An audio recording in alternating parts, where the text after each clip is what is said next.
At first light, the Pacific Ocean appears calm. But beneath its shining surface, every current carries a hidden struggle. Small baitfish travel together in a single living ribbon of silver, moving between warm water, deep blue shadows, and endless open sea. For them, survival depends on every turn. Below, sharks wade in the darker water.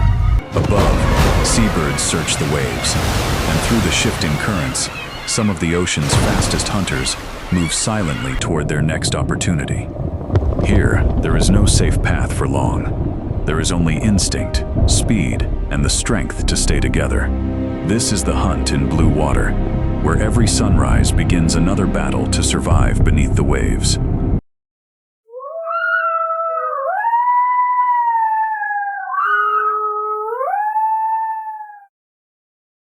Every return to the surface is a decision shaped by instinct and timing.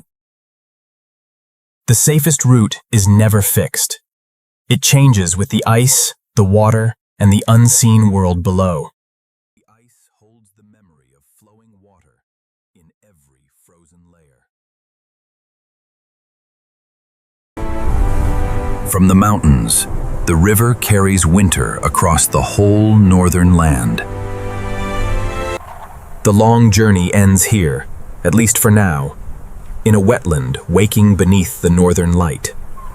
Here, land, ice, and ocean have shaped one another for thousands of years. This is Alaska, the last great frontier of the American continent. Beyond these waves lies a kingdom of ice, silence, and relentless survival. In this vast wilderness, every valley holds a secret. The journey begins where the open Pacific meets the ancient heart of Alaska. Cold water carries the memory of mountains carved by moving ice. Every mile inland reveals a landscape shaped by forces beyond imagination. In Alaska, even the mountains seem alive. At the end of this silent passage, an ancient river of ice waits in the shadows. These frozen fragments were born long before any human eye could witness them. Within the ice lies a record of winters older than memory. The deeper we travel, the more the modern world disappears.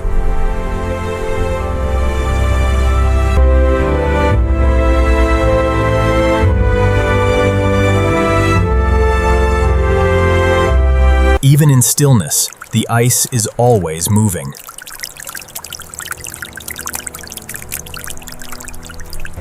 Its silence is not emptiness. It is the sound of a living planet.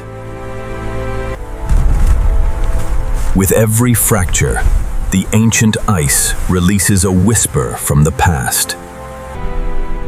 Beyond the fjord lies a frozen wilderness, so vast it seems to have no end. This is a world where winter never truly leaves. In this place, the earth reveals its oldest face. But beneath the ice, another Alaska is waiting to breathe. Where the glacier melts, life begins its journey downstream. Every stream here carries the power of a mountain. For countless generations, nature has ruled this hidden valley alone. At the edge of the ice, the forest rises in defiance of the cold. Here, life takes root in the rain, the mist, and the shadow of the mountains. In Alaska's coastal forests, even the smallest places are filled with life. Every drop of water connects the mountain, the forest, and the sea. Above the forest, a guardian watches the awakening land. Its flight is as old as the wilderness itself.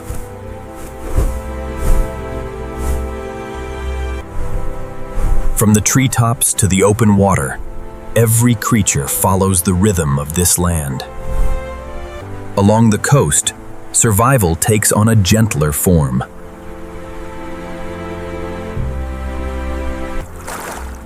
Even in cold water, life finds warmth in the smallest moments. Beneath the surface, another wilderness moves in silence.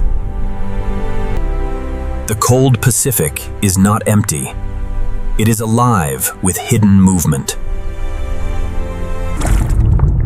In Alaska, every world is connected by water. From the deepest waters, giants return to the light. For these travelers, Alaska is a seasonal promise of abundance. Its presence reminds us how vast this wilderness truly is. Then, without a sound, the giant vanishes beneath the ice-cold sea. Along the shore, the boundary between land and sea is never still. For some, the drifting ice is a refuge in an ever-changing world. In the wilderness, survival begins with listening. Every river eventually returns to the sea, carrying the story of the land with it. From the highest ice field to the smallest stream, Alaska is shaped by movement. In the green valleys below the ice, new lives begin their daily search for food. In this land, every meal is earned beneath the watch of the mountains. No creature here stands above the wilderness. All belong to it. As morning spreads across Alaska, the wilderness reveals its true scale. This is not simply a landscape. It is a living frontier. For millions of years, these mountains have guarded Alaska's hidden world. From the sky to the sea, life follows ancient routes across this northern land. In the harshest places, life clings to every opportunity. Even here, beneath the cold shadow of winter, summer finds a way to bloom. Alaska's greatest strength is not only its power, but its resilience. In this wilderness, the smallest life exists beside the greatest forces on Earth. We have only crossed the threshold of Alaska's hidden wilderness. Ahead lies a land of storms, frozen seas, and mysteries still untouched by time. Beyond every mountain lies another wilderness, waiting to be discovered. This is only the beginning of our journey into America's last frontier. Beyond the ocean and the forests, Alaska reveals a world where silence rules. Here, the green world of the coast gives way to a kingdom of ice. This frozen wilderness is one of the great hidden landscapes of North America. At first glance, nothing moves, nothing speaks. But within this stillness, every grain of ice holds the story of another winter. Beneath the surface, the frozen earth opens into a hidden blue world. Pressure has transformed snow into ice, and ice into a record of time.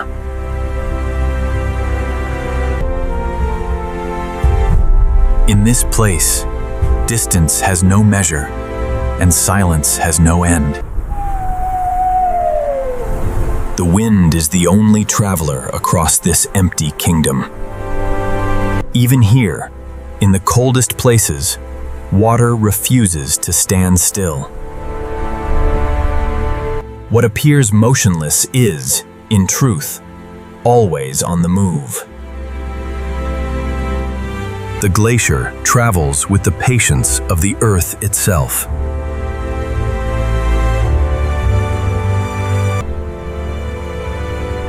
Only the highest peaks remain above the ancient river of ice.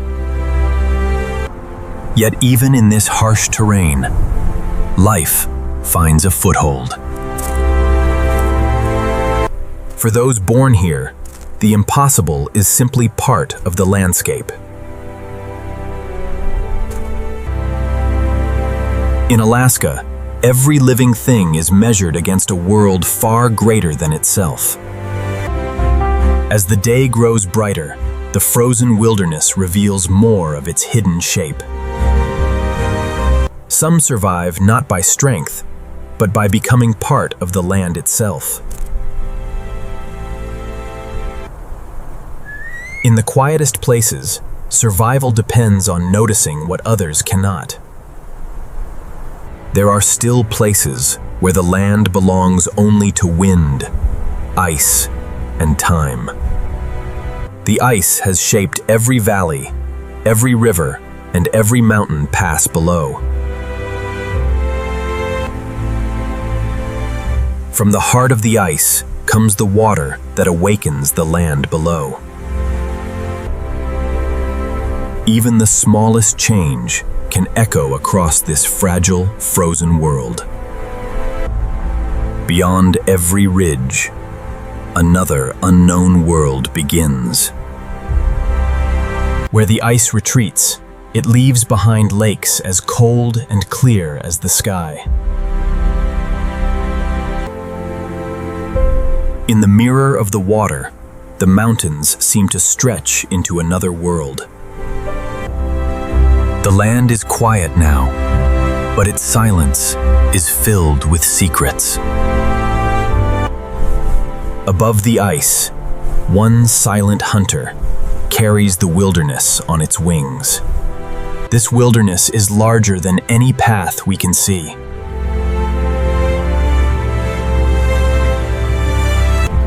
And beneath this perfect silence, the ancient ice is never truly still.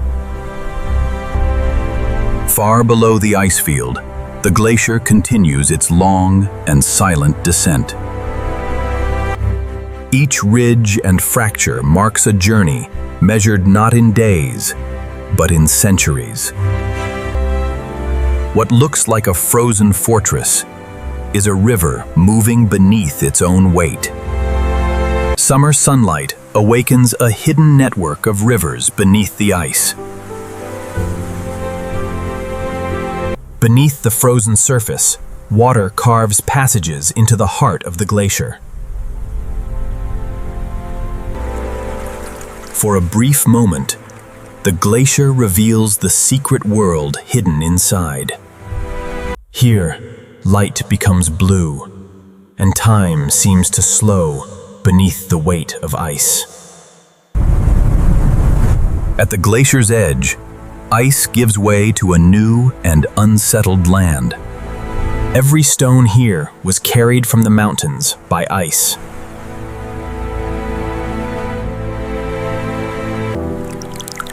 Where the glacier retreats, the first signs of life begin their quiet return. The water moves onward, carrying the glacier's cold breath into the world below. Born from the ice, This young river is beginning to shape a new landscape. Even in a landscape only recently freed from ice, pioneers are already at work. In a world of open ground, vigilance is the first rule of survival. Above them, the mountain sky is never empty. In Alaska, the smallest movement can be seen from far above. Life does not wait for comfort. It begins wherever the land allows it. For a few brief weeks, summer reaches even this cold and distant valley. Against the ice, color returns one small patch at a time. The river leads us away from the ice and toward the living heart of Alaska.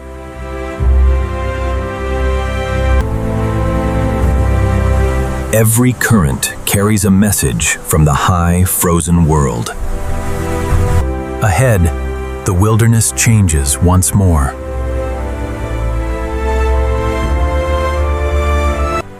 Where water softens the land, larger lives begin to gather. For now, the brief northern summer offers a season of abundance. Yet the ice is never far away. In Alaska, every landscape is connected by the slow power of ice. The meltwater is leading us back toward the sea.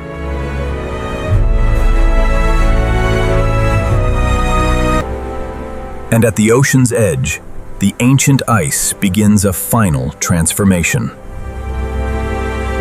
Here, the frozen river meets the restless Pacific. In the next chapter, we follow the glacier to the place where ice is born, breaks free, and returns to the sea. At the end of the valley, the ancient river of ice reaches the sea. Every floating fragment began its journey high in the mountains. Here, the glacier stands like a frozen wall at the edge of the world. But beneath its still surface, the ice is under constant pressure. Deep inside the frozen wall, the slow force of gravity never rests. And then, the silence breaks.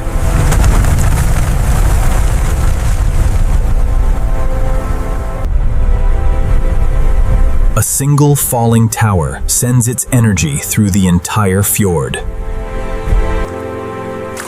What was once part of the mountain is now beginning a new life at sea. Below the surface, the ice creates a world of blue light and shadow. Trapped for centuries, ancient air is finally released into the open water. The cold waters around the glacier are far from empty. Where the glacier feeds the fjord, life gathers at the surface. Above the water, the hunters of the sky patrol the changing edge of the ice. Every stream pouring from the ice carries the mountain toward the ocean. From the highest snowfields, every drop is drawn by the same invisible path. The glacier is not alone. It is part of a vast system of ice and stone. Day by day, the sea carries fragments of the ice field into the wider world. For the harbor seal, the drifting ice is a place to rest between the cold depths.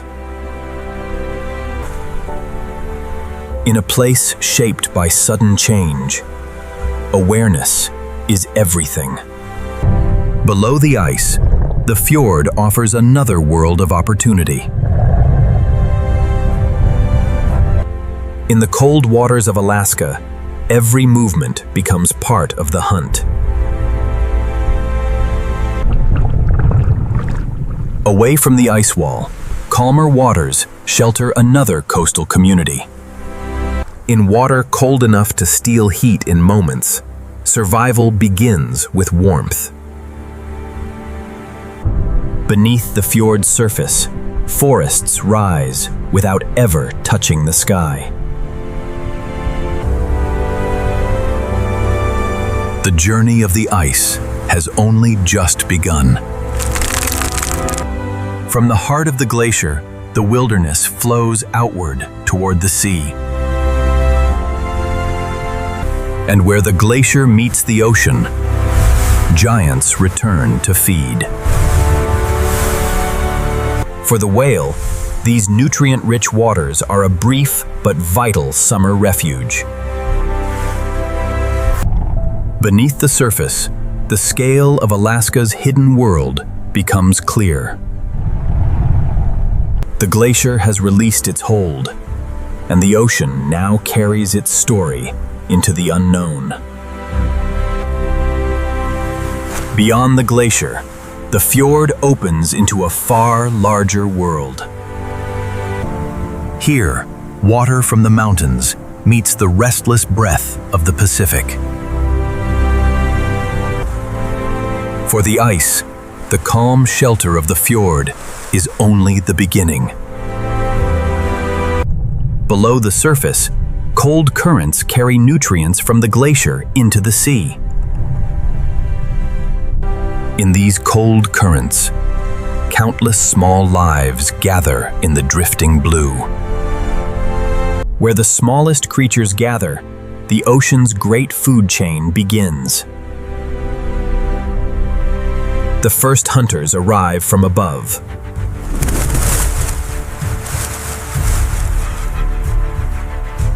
For a brief moment, the surface becomes a stage for survival. Then, from below, a giant turns abundance into opportunity. In the cold waters of Alaska, every meal depends on timing. Along the coast, the ice continues to shape every cliff, stream, and inlet. Where rock meets ocean, life clings to the narrowest margins. For the birds of these cliffs, the ocean is both pantry and frontier. Their flight follows the rhythm of tide, wind, and endless water. Near the shore, a forest grows beneath the waves. In the kelp, every strand offers shelter from the open sea. For a moment, the wild coast seems almost peaceful. But beyond the shelter of the fjords, the Pacific never truly rests. Here, wind and ocean begin to write a different story on the land. Along Alaska's outer coast, stone stands against the full force of the sea. Every wave is a reminder that this coastline is still being formed. Here, mountains do not end at the shore. They plunge into the sea. Beyond the headlands, new passages lead deeper into Alaska's coastal wilderness. The ocean finds every weakness in the land and turns it into a doorway. On the far side of the waves, Alaska hides another world of quiet water and steep green slopes. In Alaska, peace and power exist only a few miles apart. Ahead lies a coast where mountains and ocean meet without compromise. This is where the frozen wilderness meets the raw force of the Pacific. The journey now follows the coast into a land shaped by storm, salt, and stone. Beyond the ice lies the meeting place of two ancient powers, mountain and ocean. Here, Alaska's mountains do not fade into the land. They fall directly into the sea. For thousands of years, wind, ice, and water have carved this unforgiving edge of the continent. Out here, the ocean never arrives gently.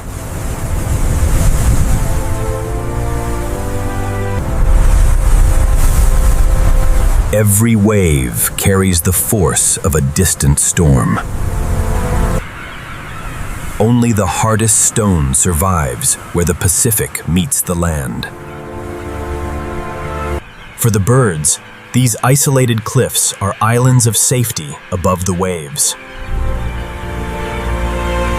Each summer, the cliffs become crowded with lives, drawn here by the richness of the sea.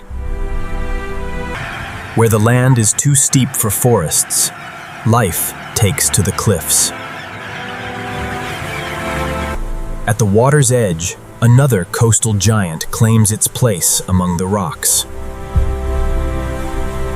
On these exposed rocks, strength must be seen and heard. Beneath the waves, they move with a grace the shoreline never reveals.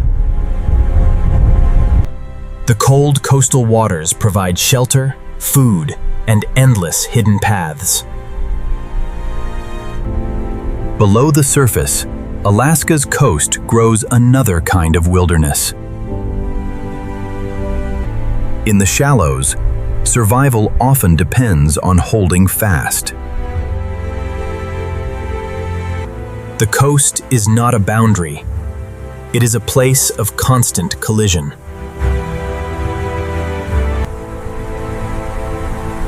The ocean enters the land wherever stone begins to weaken. Every inlet along this coast is a page in Alaska's unfinished story. From the mountains above, Alaska's rivers make their final descent. The journey from snow to sea ends in a single burst of white water. Above the cliffs, the mountain world remains close to winter. For mountain goats, the edge of the continent is simply another path to follow. In this terrain, balance is not a skill. It is survival.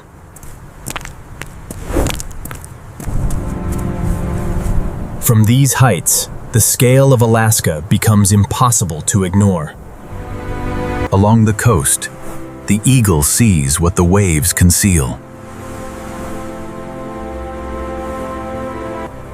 Behind every exposed headland, the coast hides a quieter refuge.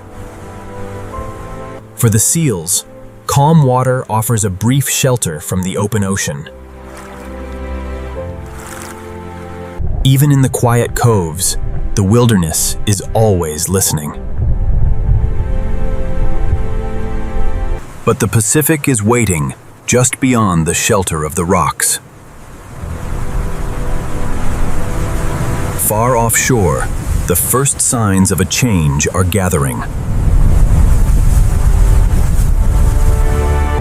On this coast, beauty and danger travel together beneath the same sky. Out on the open Pacific, the weather is beginning to change. Here, a distant storm can reshape the coast in a matter of hours. The first to sense the change are those who live at the edge of the waves. When the Pacific grows restless, even the strongest must seek higher ground. Above the cliffs, the birds turn away from the first hard gusts. On the cliff face, every foothold becomes a refuge.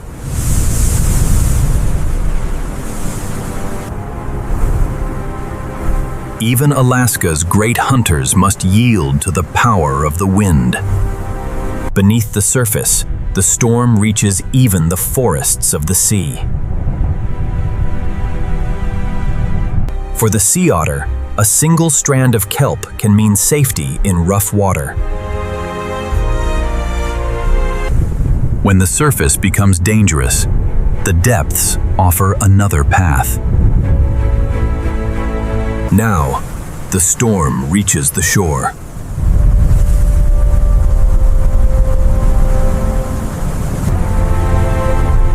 The mountains answer the storm with rivers of their own. For the coast, every storm is another act of creation and destruction. The ocean pushes into every hollow carved by time. For the smallest coastal lives, survival means holding on when everything else moves.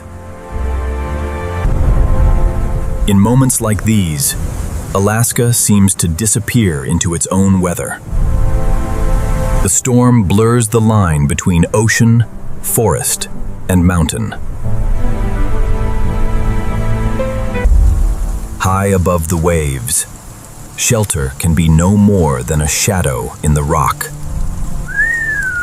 But in Alaska, no storm lasts forever.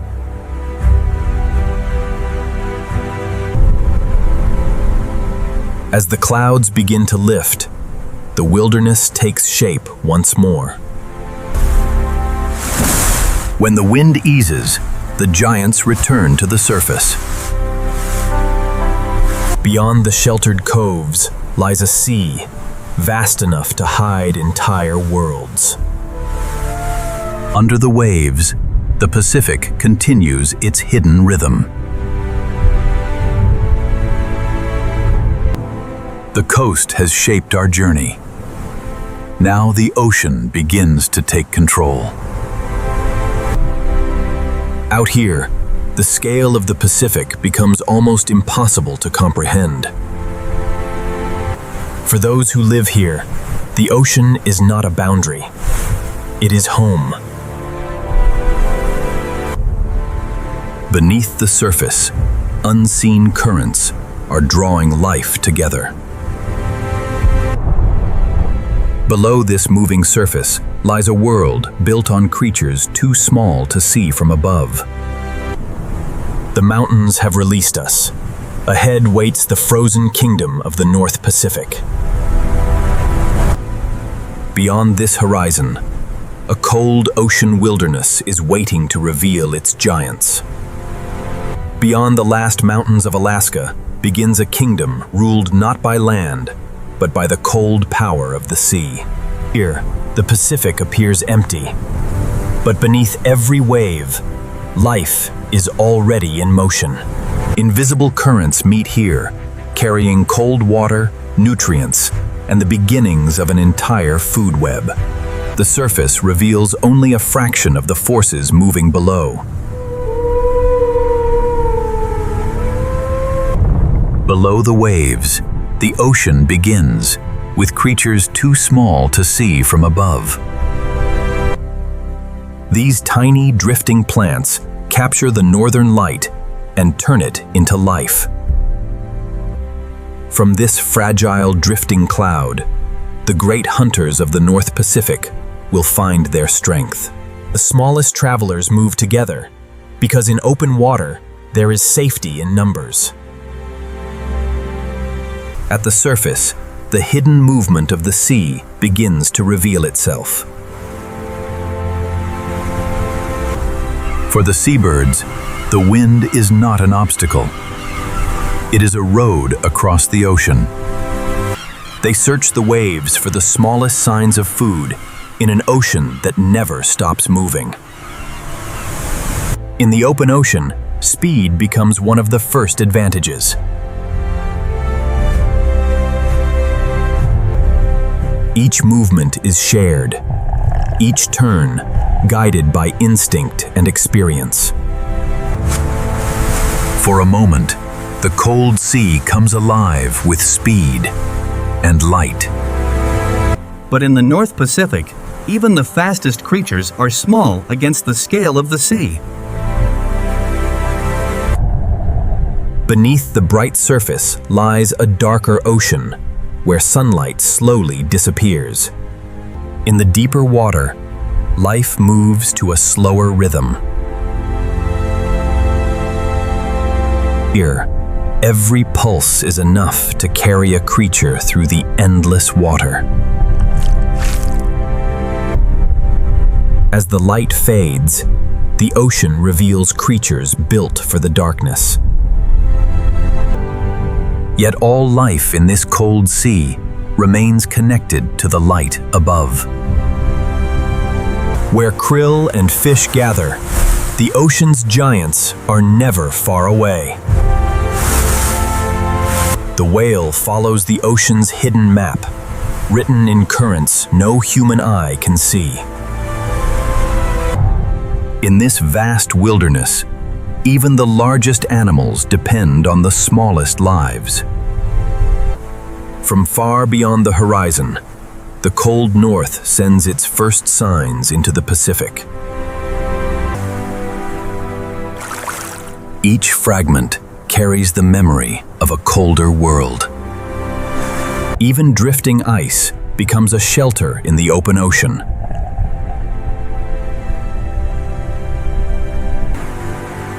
For some travelers, the ocean has no borders at all.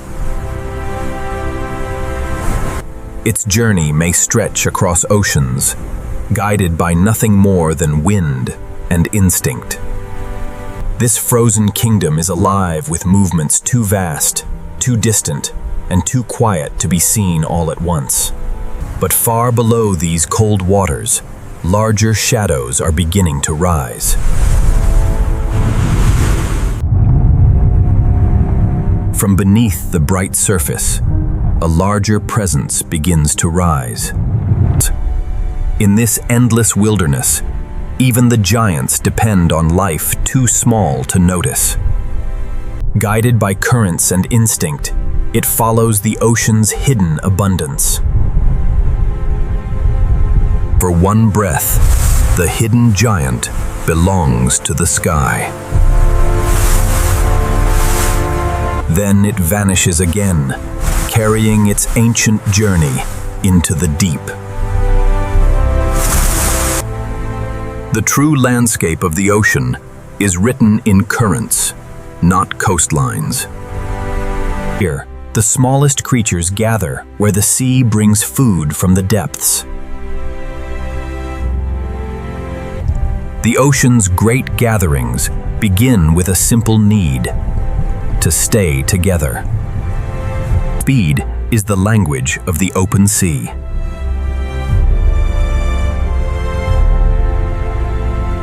For these swift travelers, every wave becomes part of the path. From the air, the birds read the ocean for signs of life. One gathering attracts another, until the empty ocean begins to fill with movement. Far from the rivers where they began, young salmon learn the scale of the sea. For the fur seal, the open Pacific is both hunting ground and endless highway. Beneath the waves, its movement is as quick as the changing current. In the open sea, rest comes only in brief moments between dives. But among the currents, another presence is moving with purpose. In the cold Pacific, not every giant announces its arrival. Together, they travel through a world built on awareness, memory, and silence. For the ocean's most powerful hunters, The horizon offers no limits. Below the speed and power of the surface, another quieter world continues to drift. In the ocean's dimmer realms, survival can be almost weightless. Every giant in the North Pacific is supported by this unseen, living rain.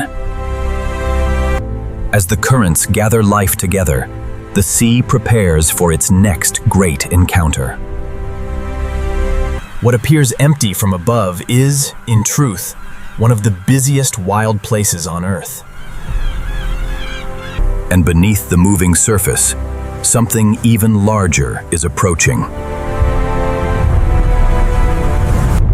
In the cold heart of the Pacific, the giants are never far away. Their journeys cross entire oceans, yet they return wherever the cold sea provides life. The frozen kingdom has revealed its foundations. Now its giants are ready to emerge. In the next chapter, we descend beside the giants that rule Alaska's coldest waters. Beneath the restless surface of the North Pacific, the giants are already moving. For these travelers, the cold waters of Alaska offer a fleeting season of abundance. Its size is almost beyond belief, yet its strength depends on the smallest lives in the sea.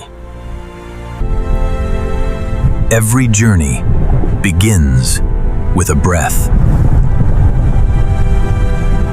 For a brief instant, one of the ocean's great wanderers returns to the world of air. They are not alone. Across the Gulf of Alaska, giants gather where the currents bring food. In the cold Pacific, abundance draws creatures from across entire oceans.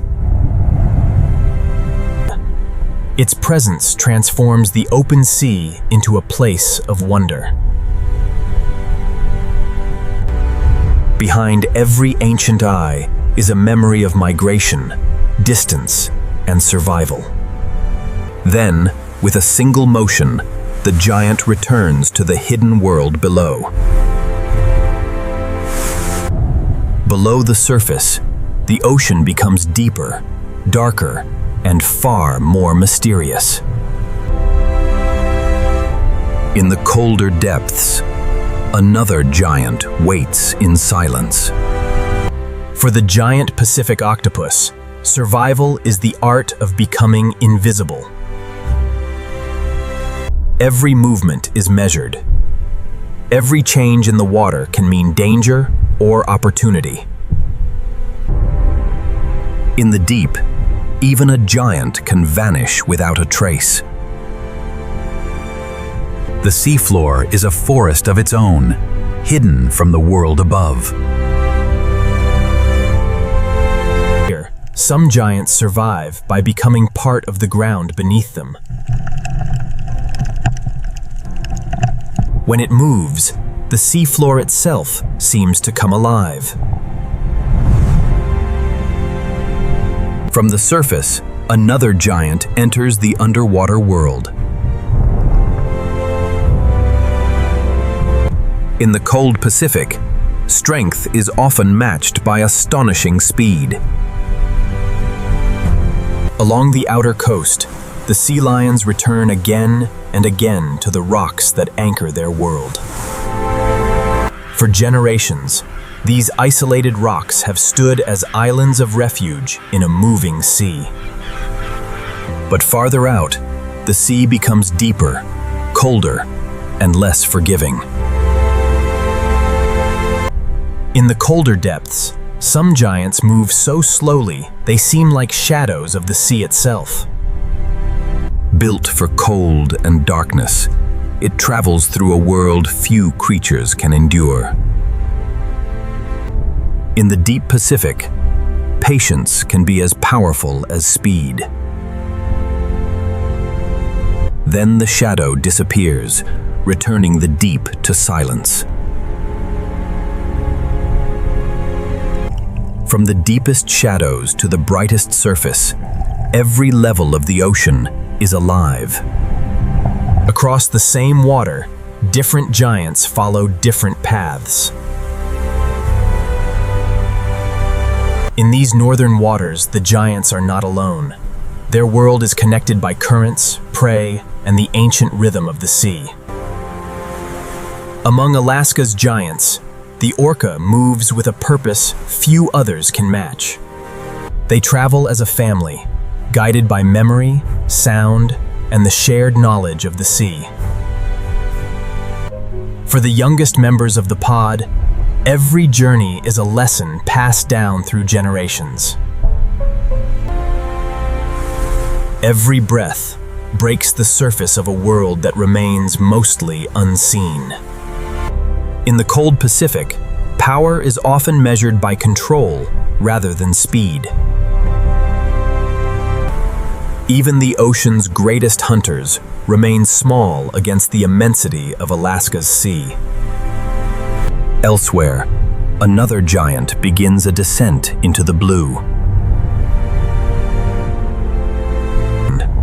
With each powerful stroke, it enters a world of pressure, darkness, and silence.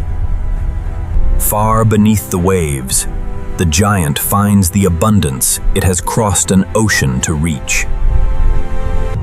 But every dive must end where life first began, with air. For an instant, the giant reconnects the deep ocean to the open sky. The currents that feed the sea also lead its giants back toward the coast. Ahead, the open Pacific gives way to a coast shaped by rivers, forests, and ice. Here, freshwater and saltwater meet, creating one of Alaska's most important living crossroads.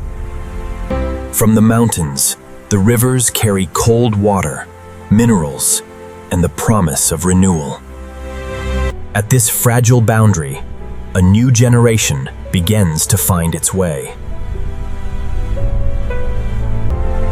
For the young salmon, this meeting of river and ocean is the first great test of survival.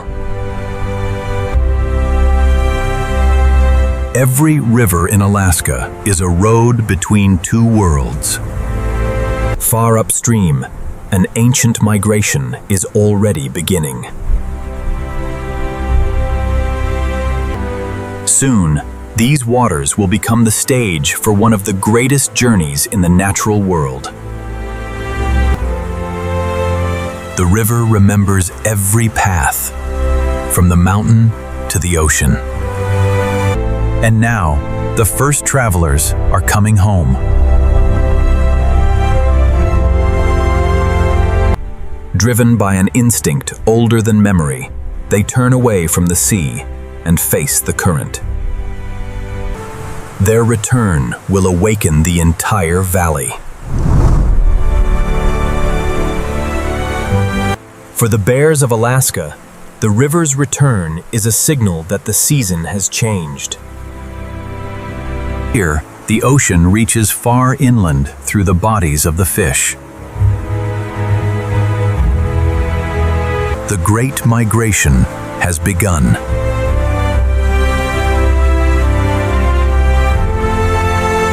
Ahead lies a journey of rapids, hunger, and impossible strength.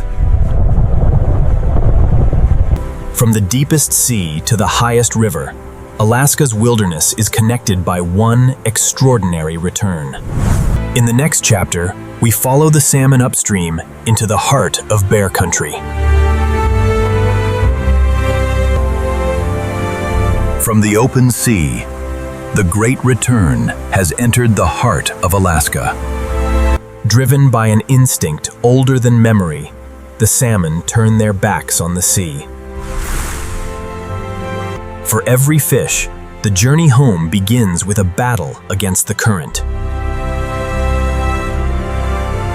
The river is no longer a path of escape. It is a road demanding everything they have. The coho salmon carry the ocean far inland, deep into the wild heart of the continent. In the shallows, every meter upstream becomes a test of strength. They do not turn back. Every movement is aimed toward a place they have never forgotten. Across Alaska, countless rivers are alive with the same ancient return. Even the strongest travelers must find moments of shelter in the rushing water. The river offers no map, only instinct, current, and endurance. Ahead, the valley narrows, and the river grows stronger. Every obstacle in the river turns the migration into a trial of patience and power. Every rock changes the water. Every current demands a new decision. The journey is written in muscle, instinct, and the will to keep moving. Now the river presents its first true barrier.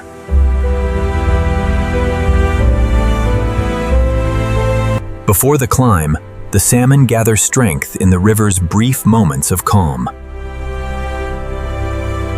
For a heartbeat, the river cannot hold them.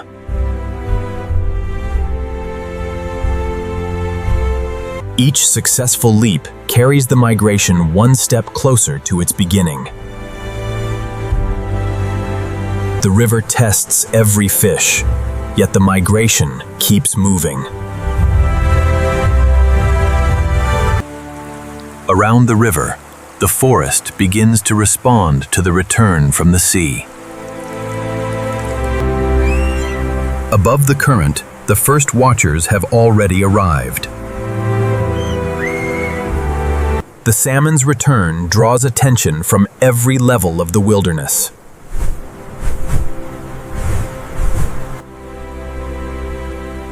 From the forest, another great presence is beginning to follow the river. For the bear, the river is more than water. It is a promise of the season ahead. Soon, the migration will transform this quiet valley into one of Alaska's greatest gatherings. But before the valley can awaken, the fish must survive the river's rising challenge. The higher they climb, the more the river demands.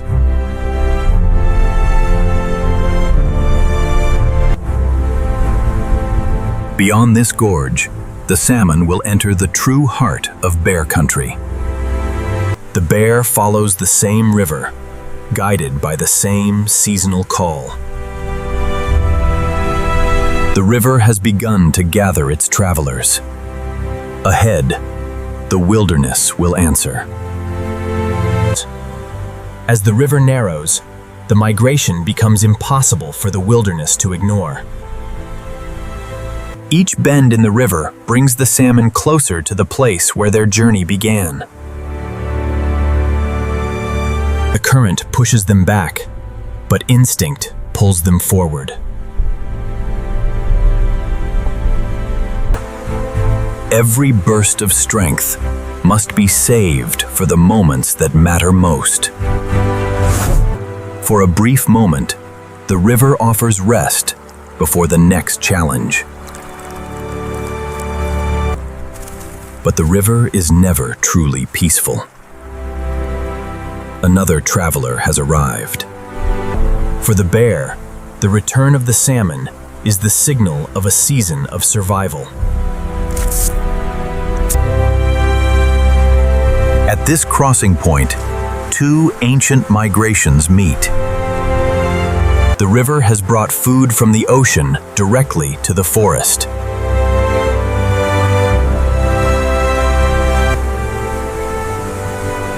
In Alaska, the life of the ocean reaches deep into the land. For mothers and cubs, the salmon season is a lesson in nourishment, patience, and caution.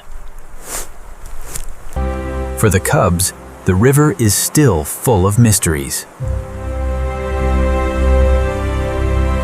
Every step beside the river teaches them how to live in a land ruled by seasons. As the salmon numbers grow, the valley begins to fill with bears.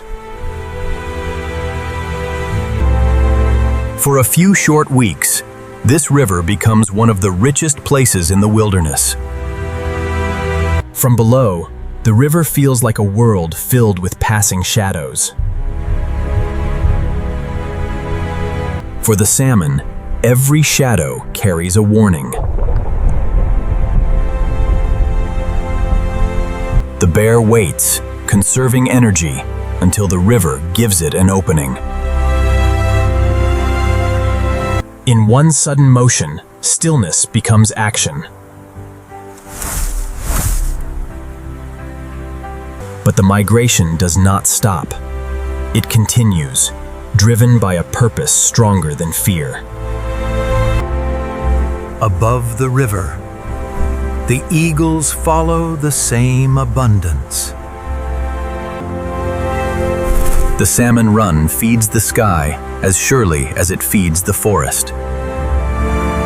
Here, no creature survives alone. The river connects them all. But the salmon have not yet reached the end of their journey. Farther inland, new currents and new obstacles are waiting. The call of home leads them toward the highest reaches of the valley. For the bears, the river has given enough for today. But the season has only begun. Beyond these rivers lies a wilderness of ancient forests and hidden predators. The river has shown us Alaska's abundance. Now the forest reveals its deeper secrets. In the next chapter, we enter bear country, where Alaska's great forests are ruled by strength, instinct, and silence. Beyond the river lies a forest where strength, memory, and instinct rule every path.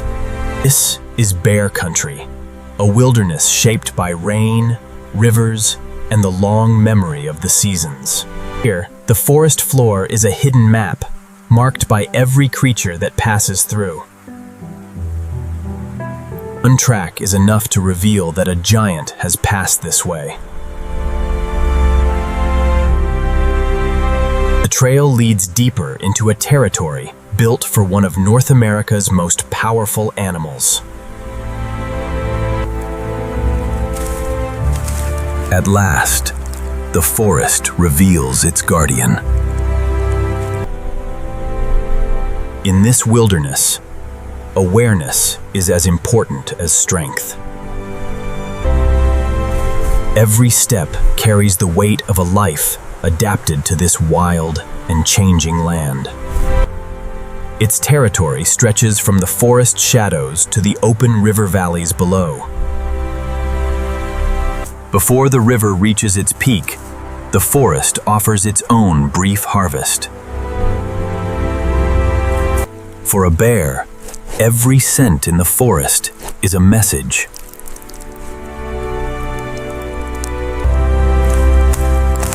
To understand the forest, it must first listen to it.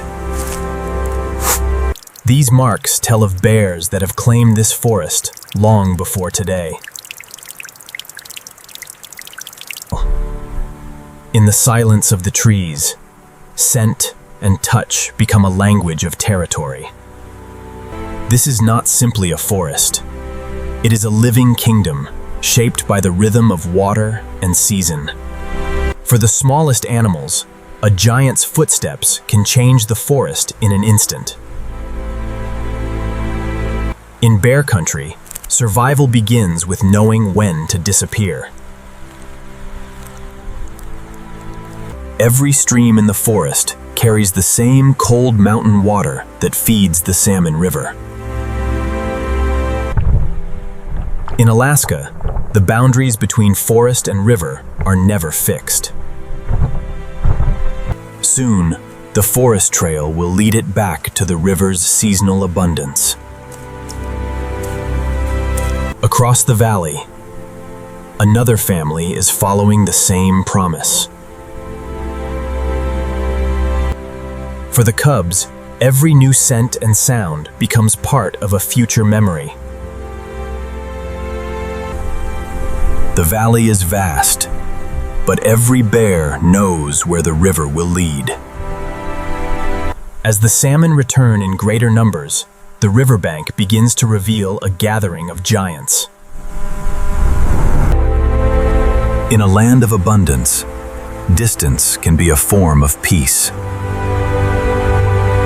For a short summer season, the river becomes the center of bear country. The bear returns to the water, where patience is often more valuable than power. For the bear, the river is a moving puzzle of light, sound, and instinct.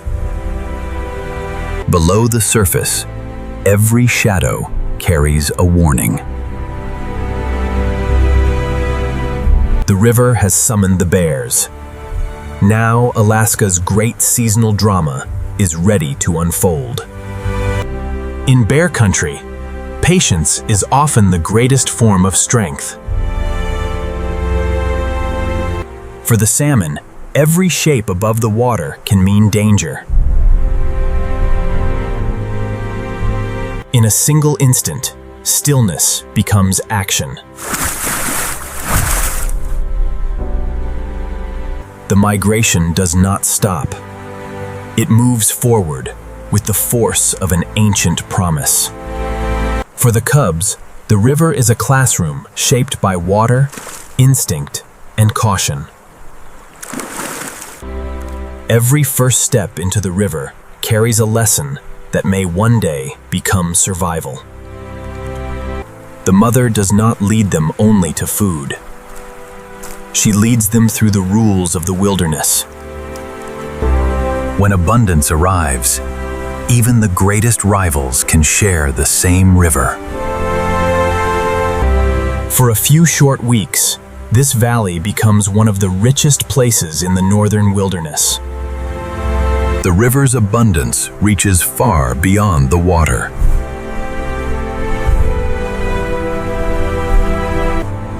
From the treetops, the eagle watches the same seasonal miracle unfold. Nothing is wasted here. Even the river's smallest gifts nourish the forest. The life carried inland by the salmon becomes part of the roots beneath the trees. Above the river, an older world waits beneath the forest canopy. For now, the bear leaves the water and returns to the quiet paths of the forest. Away from the river, the bear follows pathways older than any map.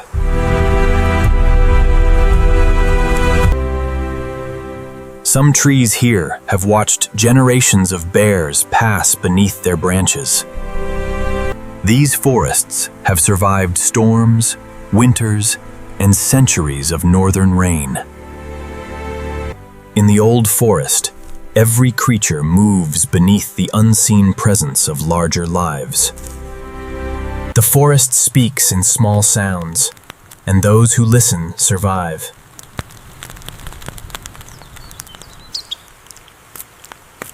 Even the smallest movements help keep the old forest alive. From above, this forest appears endless, yet beneath its canopy, every life has its place. Every small creek in this forest begins high in the same mountains that feed the river below. In Alaska, water connects every world, from glacier to river, from river to forest. The bear moves on, following the hidden roots of its ancestral home. From river to forest, the brown bear's kingdom stretches farther than the eye can see. But deeper within these trees, Alaska hides a world even older than the river itself. Here, time is measured not in seasons, but in generations of trees. The guardian of the river disappears into a forest that has watched over Alaska for centuries. In the next chapter, we enter forests older than memory, where every tree holds a secret of Alaska's last frontier. Beyond the Salmon River lies a forest older than memory. Here, each tree has endured storms that came and went long before our journey began. Some of these giants have stood here for centuries, rooted in rain, stone, and silence. Beneath every giant trunk lies a world of roots reaching deep into the living earth. At ground level, the forest becomes a maze of water, shadow, and new growth. Even decay becomes a beginning in the ancient forests of Alaska. In this wet northern wilderness, every drop of rain continues the cycle of life. Every stream carries the distant memory of snowfields high in the mountains. The smallest waterways connect the deep forest to the great salmon rivers below. When an old giant falls, it becomes the foundation for a new generation. In Alaska's old forests, the past literally carries the future. This forest is not one age, but many lives growing together through time. In the quietest places, the forest seems to hold its breath. For the deer, silence is never empty. It is full of messages. In a forest of deep shadows, awareness is the first defense. For the forest's smallest residents, every branch can become a bridge through a giant world.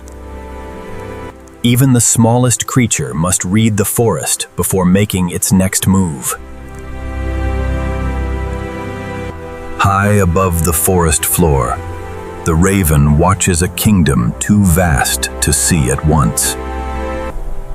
Its flight carries it across rivers, valleys, and paths unseen from below. Every tree carries its own hidden community beneath the bark. But deeper in the forest, another set of tracks begins to tell a different story. The forest remembers every step taken by its hidden hunters. For a moment, the forest reveals one of its most elusive travelers. The wolf moves without hurry, but nothing in the forest escapes its attention. In these ancient woods, listening can reveal more than sight. Like every creature here, the wolf is only one part of a far greater living world. Water ties every corner of this forest together, from the smallest creek to the great river below. The river gives life to the forest, and the forest protects the river in return. But beyond the open river valleys, the forest grows quieter, deeper, and more secretive. In the next chapter, we follow the wolves of Alaska's silent forest, where every trail may lead to danger or survival.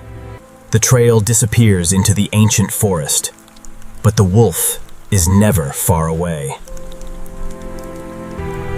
In this forest, the wolf moves like a shadow, shaped by rain and silence. Every step is quiet, deliberate, and guided by the hidden language of scent. For the wolf, the forest is never silent. It is speaking all the time, The wolf's territory stretches far beyond the trees we can see. The same cold water that feeds the river also guides the animals of the forest. Water hides tracks, but it cannot erase the memory of a familiar path. Even the smallest crossing becomes part of the long patrol through its home.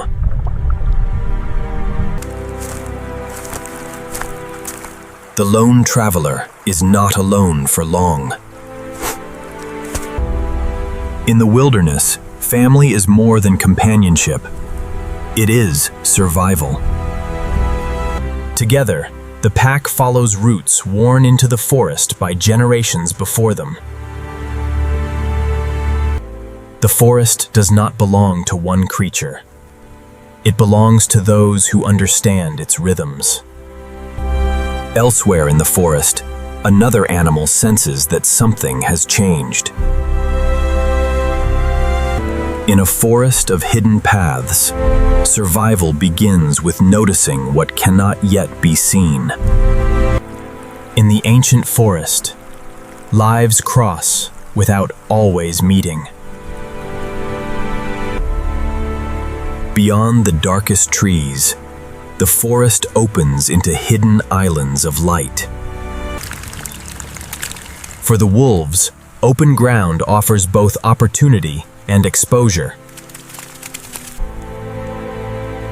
The young learn the forest by following those who already know its dangers. Their journey is never straight. The wilderness decides every turn. In Alaska's wild places, great animals share the same land by reading one another from afar. The wolves choose the shelter of the trees, where their world becomes quiet again. Once more, the trail disappears into a world built on patience and silence. From above, the forest seems endless, but below, every creature follows a path of its own. Beyond the forest, the river continues toward another kingdom of life. From the sky, the eagle sees the connections that remain hidden beneath the trees. The ancient forest has guarded this land, but beyond it, another wilderness is waiting. For the wolves, the forest is only one chapter of a much larger territory. Ahead lies a land where every scent, every sound, and every trail may shape the pack's future. In Alaska's last frontier, every journey begins with a step into the unknown. In the next chapter, we follow the wolves of the silent forest, where survival depends on the strength of the pack. At the edge of the silent forest, the pack enters a wider world. For wolves, every valley is a map written in scent, water, and memory. The pack follows its leader, not through command, but through trust built over countless journeys. In open country, the wind carries news from far beyond the reach of sight. The wolves travel wherever the land allows, following routes carved by ice and time. Even the smallest crossing leaves a message for those that come after. Together, the pack turns the immense wilderness into a familiar home. Within the pack, every movement teaches the young how to belong. Play is more than curiosity. It is practice for the difficult life ahead. For a moment, the pack pauses in a world too vast for any one wolf to face alone. Deep within the territory lies a place known only to the family. Here, the next generation begins its first quiet lessons about the wilderness. For the youngest wolves, the world begins as a forest of endless discoveries. Every scent, every sound, and every footprint becomes part of their first education. The pack always returns to the place where its future is waiting. The strength of the pack is not found in one animal, but in the bond that keeps them together. Hidden from the open valley, this small clearing is the center of an entire world. Around the den, every familiar scent tells the pack whether its home is still safe. The forest carries countless signals, and the wolves must understand them all. For the wolves, home is not one place. It is every path that leads back to the pack. As the day moves on, the adults return to the endless work of watching the territory. From the high ground, the wolves can read the movements of an entire valley. The pack does not rush. In the wilderness, patience reveals more than panic ever could. For now, distance keeps both sides safe beneath the wide Alaska sky. The wolves continue on, choosing caution over needless effort.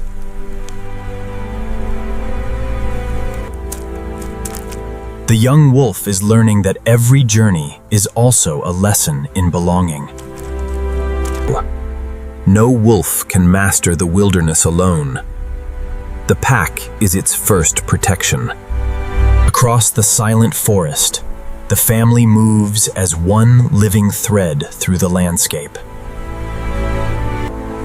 In this immense northern world, survival begins with knowing where you belong. But farther ahead, the forest is calling them deeper, toward the next challenge in their endless search for survival. Beyond the open valley, the wolves return to the shelter of the mountains. These hidden paths have been shaped by countless seasons of movement through the wilderness. To the wolves, the forest is covered in messages written beyond human sight. Every path must be chosen with care in a forest shaped by rain and steep ground. From above, their route is only one fine thread within a wilderness without end.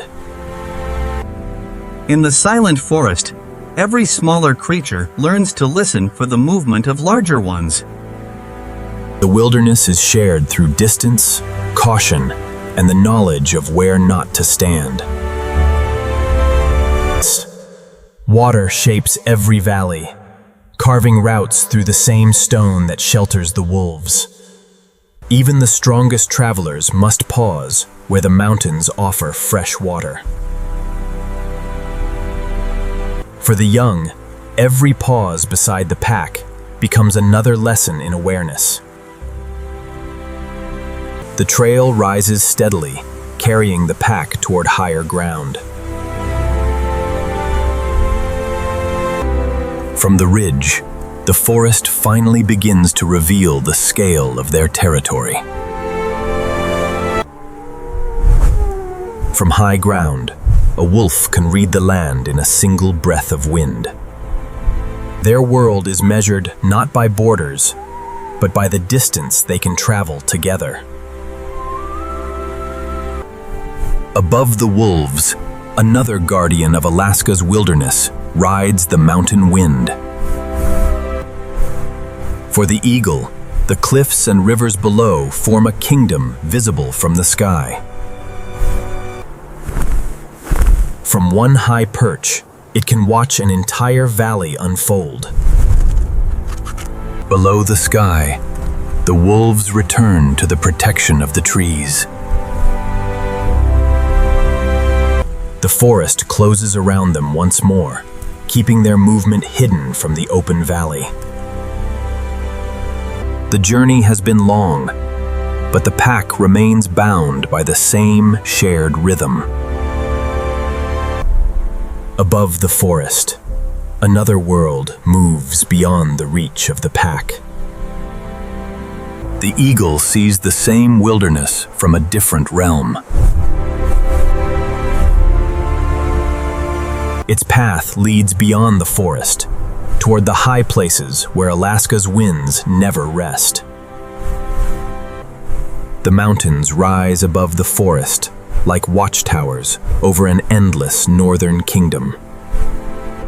From this height, the river becomes a silver road through the mountains. For the eagle, Alaska is not a boundary. It is a sky-wide home. The wolves fade into the trees, but the story of the wilderness continues above them. Now the journey rises into a world ruled by wind, height, and vision. From the silent forest to the open sky, every life in Alaska is connected by the same wild land. In the next chapter, we enter the eagle's kingdom, where Alaska's greatest hunters rule from the sky. Above Alaska's silent forests, another kingdom begins, where the ground falls away beneath the wings. For the eagle, the wind is not an obstacle. It is a road through the mountains. From this height, the wilderness becomes a map of rivers, forests, and hidden movement. Below, every bend in the river offers a new story unfolding across the land. High above the river, a fortress of branches marks the center of the eagle's world. Built branch by branch over many seasons, the nest becomes a home above the wilderness. Even in the sky, survival begins with the care given to a single safe place. Within the shelter of the nest, the next generation is beginning to meet the world. For the parent, every distant movement may matter to the safety of the nest. From the ground, the nest is almost invisible. From the air, it commands an entire valley. Then the guardian leaves the nest, carried again by the wind. The river below offers movement, light, and the promise of life. From high above, the eagle reads the river in flashes of silver and shifting water. The river and the sky are joined by a single circle of life. The eagle does not need to rush. From a single branch, patience can watch the whole river. Its vision turns the wide river into a field of precise detail. When the moment comes, the sky becomes a path of speed and precision. For one breathless instant, air and water come almost close enough to touch. Then the eagle rises once more, returning to the vastness of its sky. Across the valley, another pair shares the same ancient airways.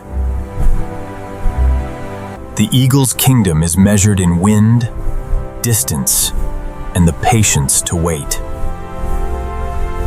These cliffs offer shelter, height, and a view that reaches far beyond the trees. From its perch, the eagle watches a wilderness that seems to have no end. From the cliffs to the high slopes, every level of the mountain is alive with movement. The eagle sees the mountain not as one place, but as many worlds joined together.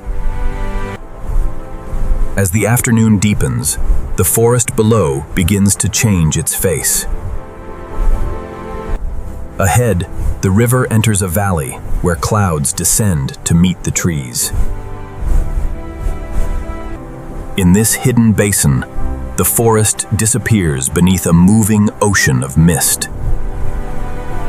For a moment, the eagle moves between two worlds, the sky above and the forest lost beneath the clouds. Beyond the eagle's kingdom waits a valley where the mist never truly sleeps. In this valley, the forest disappears beneath a moving sea of cloud. For the eagle, even the fog becomes part of the sky.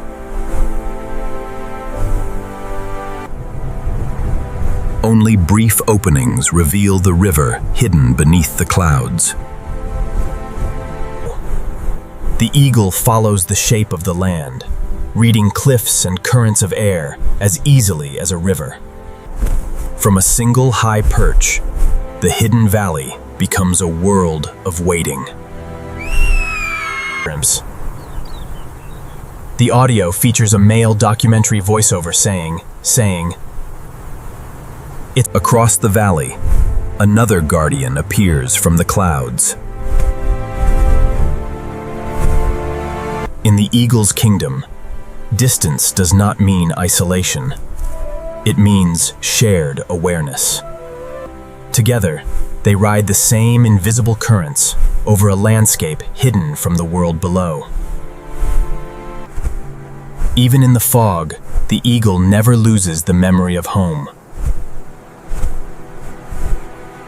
Above the moving clouds, the nest remains fixed, a refuge built to endure. For the young, every return from the sky is a lesson in safety and strength. One day, these small wings will carry it over the same vast valleys. High above the valley, family survives through shelter, vigilance, and the strength of the wind. Their home is only one nest in a wilderness, stretching farther than the eye to follow. But the valley keeps calling, and the eagle answers with open wings. For a moment, the mist opens and reveals the living river beneath. Even beneath the cloud, the river continues its ancient work. The stellar sea eagle moves between river and sky, as though the mist were only another current.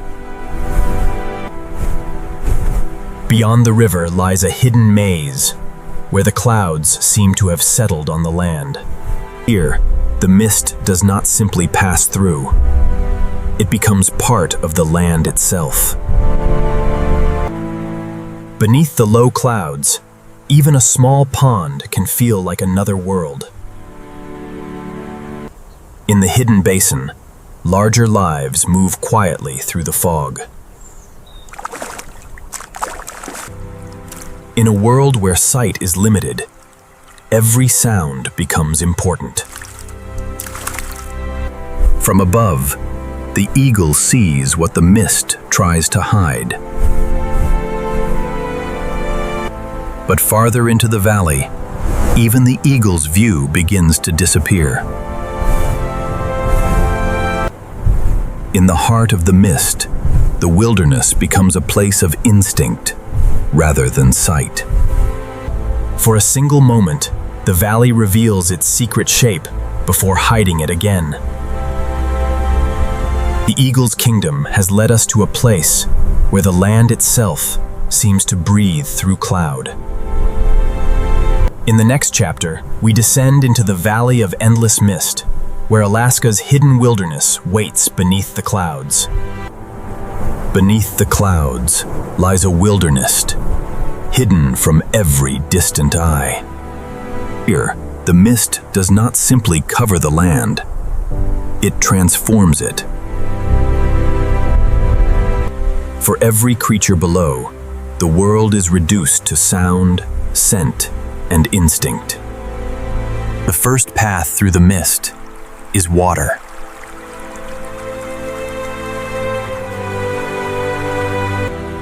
Every small current carries mountain water into the hidden heart of the valley. Even the smallest drop becomes part of the valley's endless movement.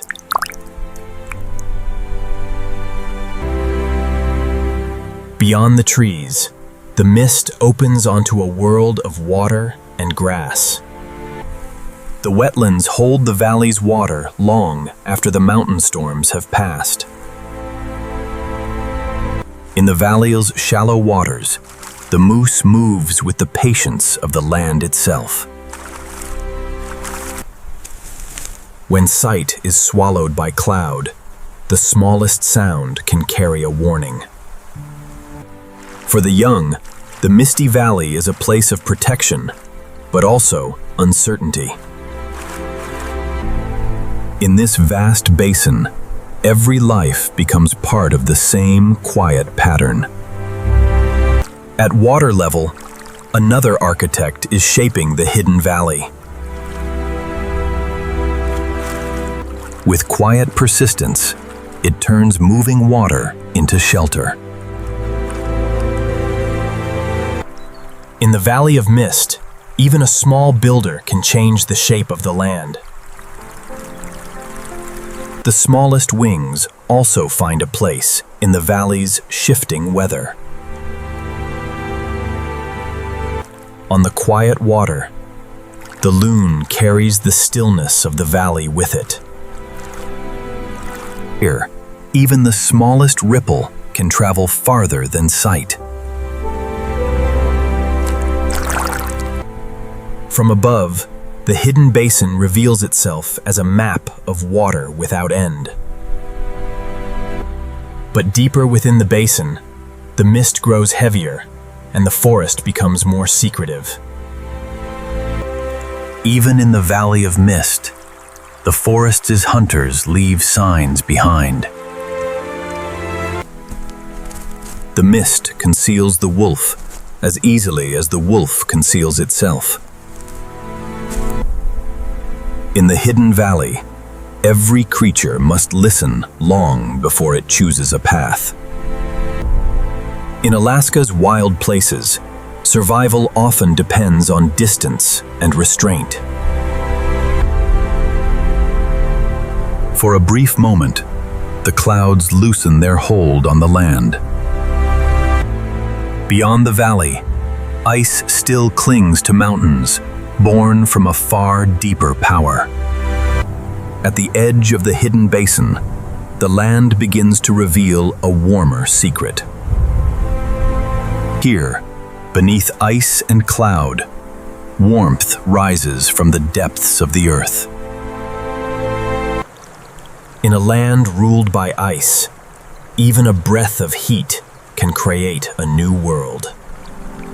Beyond the Valley of Endless Mist, Alaska's frozen mountains conceal a fire that has never truly gone silent. At the edge of the valley, the frozen land begins to reveal the heat hidden beneath it. Here, water from the ice meets warmth rising from deep below the mountains. In this cold wilderness, even a small ribbon of warmth can create a refuge.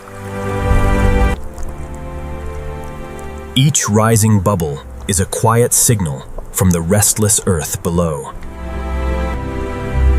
Where cold and heat meet, life finds a way to take hold. In the shadow of ice, the warmth beneath the ground creates its own small spring. For the creatures of the high country, every sheltered patch of ground matters. In this alpine world, survival depends on finding shelter wherever the land allows. From above, the mountain reveals a landscape shaped by ice, water, and ancient fire. The mountain may look still, but beneath its surface, the earth is never completely silent. Here, fire and ice occupy the same horizon. Alaska's wilderness is built on contrasts. Frozen rivers above, hidden heat below. In one small ravine, the mountain reveals two worlds flowing side by side. Every drop from the glacier meets a warmth it cannot see. High above the warm ground, mountain life continues along the edge of the impossible. For the mountain goat, every ledge is both a pathway and a test. From the highest slopes, the whole restless landscape comes into view. The deeper we travel, the more the landscape begins to speak of fire. These quiet vents are reminders that the mountain is alive in ways the eye cannot measure. The mountain breathes slowly, almost too quietly to notice. From this high country, water carries the mountain's story back toward the forests below. Every river here begins with a meeting between the frozen sky and the heated earth. Beyond the basin stands a mountain, shaped by forces older than any forest or river.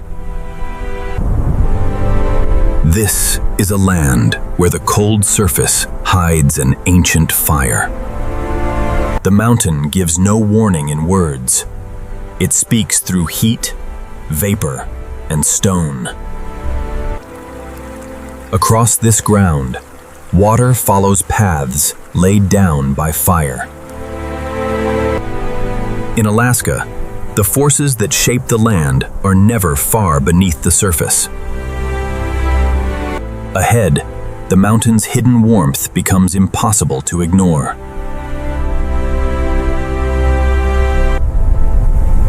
The Valley of Endless Mist has led us to the boundary between ice and fire. In the next chapter, we descend beneath the ice to discover the fire that still shapes Alaska from within. Beneath this frozen mountain lies a power older than the ice itself. From a distance, the mountain appears silent. But silence is not the same as stillness. Ice covers the mountain like a shield, but the land beneath still remembers fire. In the deep fractures of the glacier, cold air meets a warmth that should not be here. Beneath the ice, the mountain has carved a hidden passage of water and light. Every drop has traveled through ice formed long before this season began. The glacier keeps a record of time in every frozen breath. Farther inside, the cold river begins to change. The warmth is subtle, but its presence changes everything around it. Here, the mountain sends warmth upward through the very heart of the ice. In this hidden world, ice is slowly transformed by heat. Two worlds meet here, one born from snow, the other from the depths of the earth. The hidden warmth beneath the ice leaves its mark on the world above. What begins beneath the ice will eventually flow into valleys far below. Across this barren ground, water follows paths shaped by both ice and fire. Even here, where stone seems to dominate, life finds a narrow place to begin. In the smallest details, the battle between cold and warmth is always visible. For the birds of the high country, warmth in the ground can mean shelter from the mountain wind. Above the warm ground, the mountain still belongs to creatures built for cold. In this harsh landscape, Every animal survives by reading the mountain's smallest changes. The storm has reached the mountain, bringing the full force of Alaska's wilderness to the boundary between ice and fire. On the exposed ice, every gust turns the mountain into a moving world of white. Even the mountain's warm breath is forced to bow before the storm. Rain falls into warm water, and the mountain answers with a veil of vapor. In one small pool, the cold sky and the heated earth meet face to face. For the mountain's smallest residents, survival begins with finding shelter before the weather closes in. In the high country, even a small wall of stone can mean the difference between exposure and safety.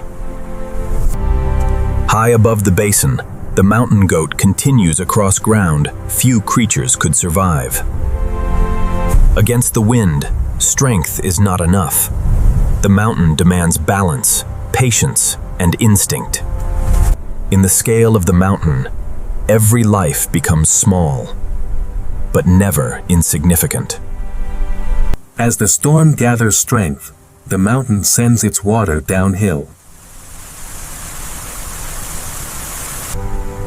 Each new drop of rain adds its force to the river's journey. High above, every stream is separate. Below, they become one restless force. The storm is no longer only a mountain story. It is moving toward the wider wilderness below. Beyond the ice, the storm finds open ground with nothing left to slow it down. Across the open tundra, the caribou feel the weather long before it fully arrives. In a storm, every herd must choose where the land can offer the greatest shelter. On the tundra, the storm turns every familiar trail into a changing path. The storm is following the same path as the water, from mountain to valley, from valley to forest. Ahead, Alaska's forests must face the same restless sky. From above, the forest bends like a living sea beneath the wind. Beneath the canopy, the storm becomes a chorus of rain, branches, and rising water. For the smaller animals, survival in a storm often means waiting in the right place. Even Alaska's strongest animals must read the changing river with care. All across the land, the storm gathers water and sends it toward the sea. The mountain storm is becoming an ocean storm.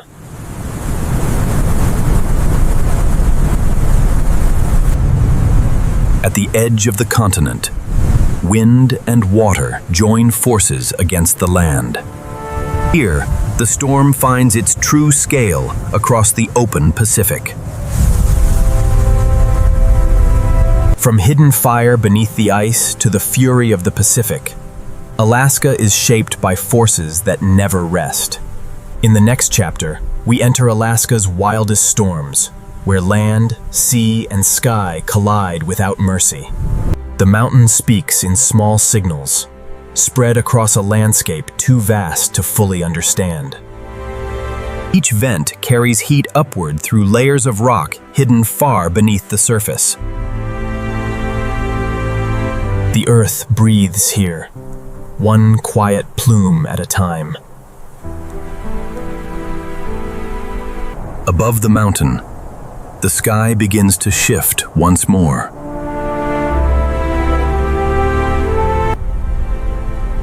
In Alaska, the mountains can change their mood in a single breath of wind. The storm approaches the ice, carrying a new force across the mountain.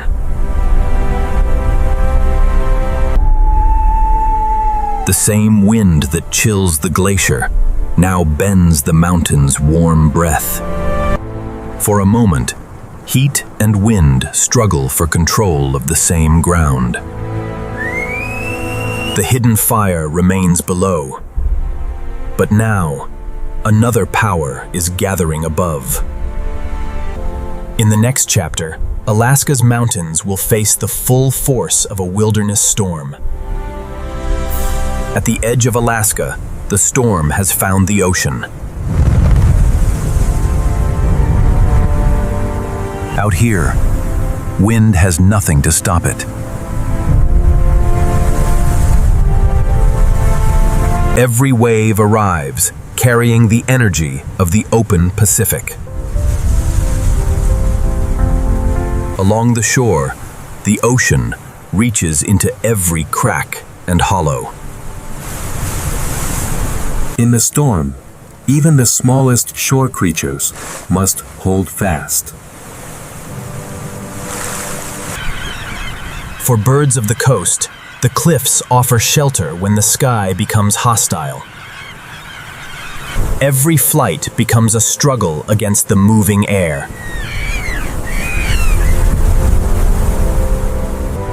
When the sea turns violent, even the great sea lions seek the safety of stone. The storm is heard long before it can be seen.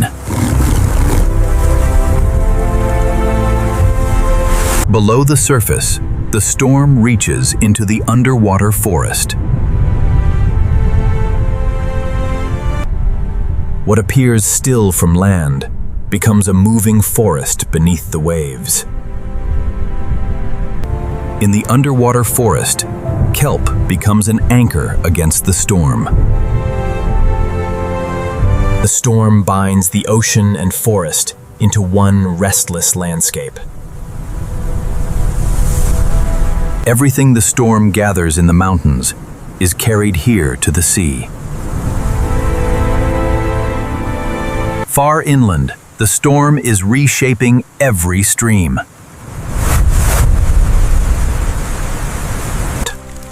The forest absorbs the storm one drop at a time. For the smallest lives, surviving the storm means finding a dry pocket in a wet world. Even Alaska's largest land predators must respect a river in flood. Across the valley, every creature is waiting for the weather to change. But the storm is still moving, searching for new ground to cross. Across the open interior, there is nowhere for the weather to hide. On the tundra, the herd becomes stronger by remaining together. Each step through the storm carries the herd towards safer ground. Even in the worst weather, the ancient migration routes remain. Here, survival is written not in a single moment, but in the long distance traveled.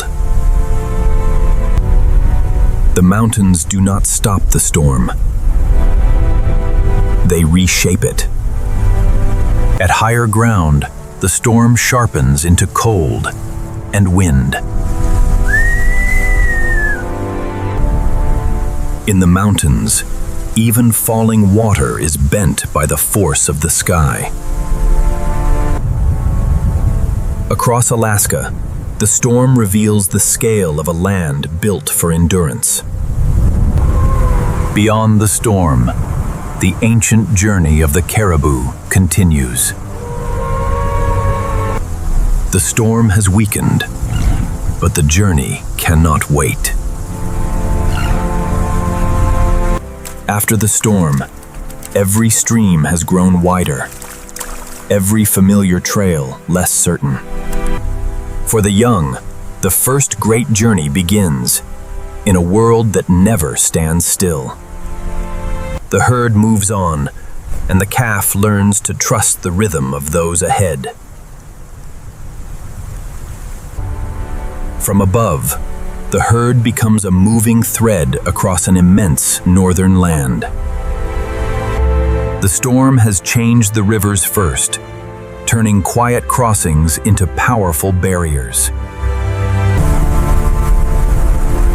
Ahead lies a crossing shaped by the storm. Experience guides the herd toward the safest path through moving water. Step by step, the herd crosses the mountain's restless water. Behind them, the river keeps rising. Ahead, the land opens once more. For a moment, Alaska reveals the calm hidden inside the storm.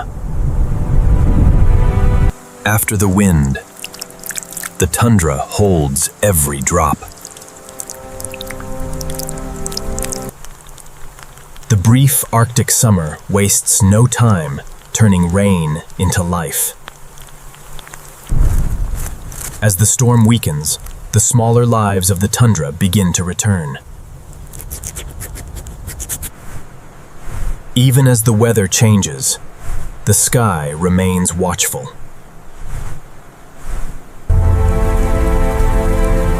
The herd follows routes older than the storm itself. The rain has renewed the tundra, offering food for the long road ahead. There is time to feed, but never time to forget the direction of the herd. One by one, the scattered animals become a single moving body again. The storm has passed, but the ancient migration continues across the last great wild spaces.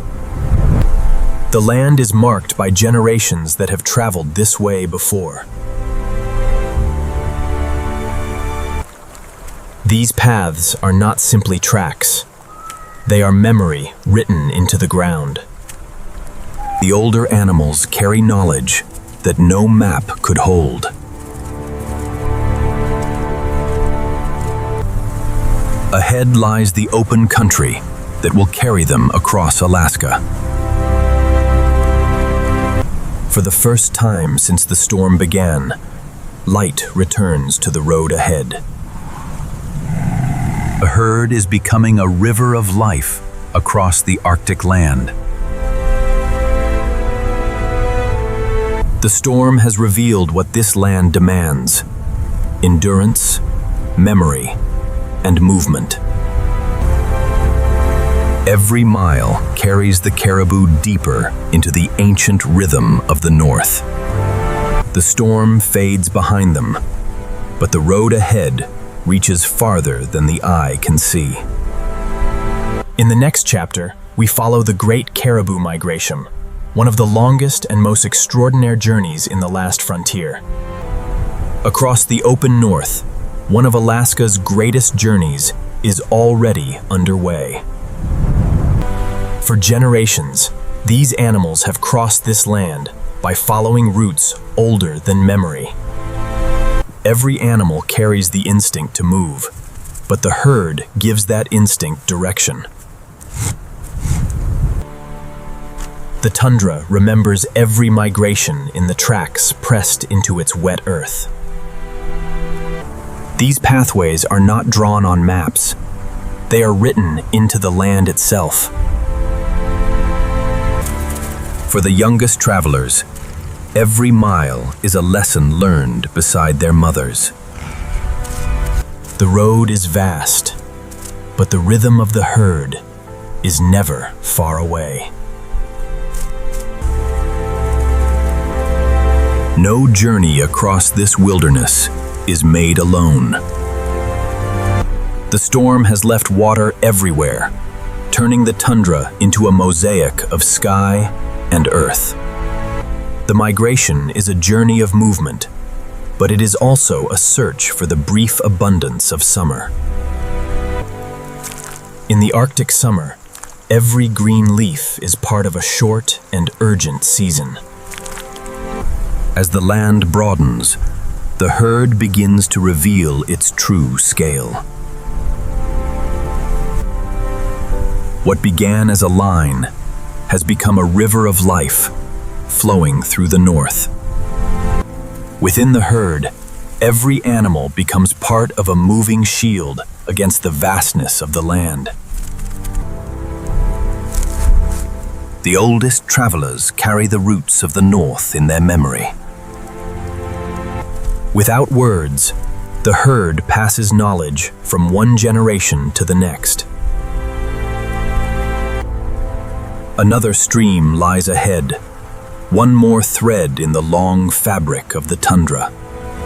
The water is cold, but the herd knows there is no road without crossings. What might stop one animal becomes only a moment when the whole herd moves together. Beyond every crossing, another horizon is waiting. Above the migration, the sky watches every movement across the plain. From above, the caribou migration becomes a living map across the open land. The migration touches every corner of the tundra, even the smallest homes beneath the grass. During the short northern summer, life rises everywhere, and the sun and rain allow it. For now, the tundra is generous, but the journey demands more than food alone. Ahead, the herd enters the heart of the summer tundra.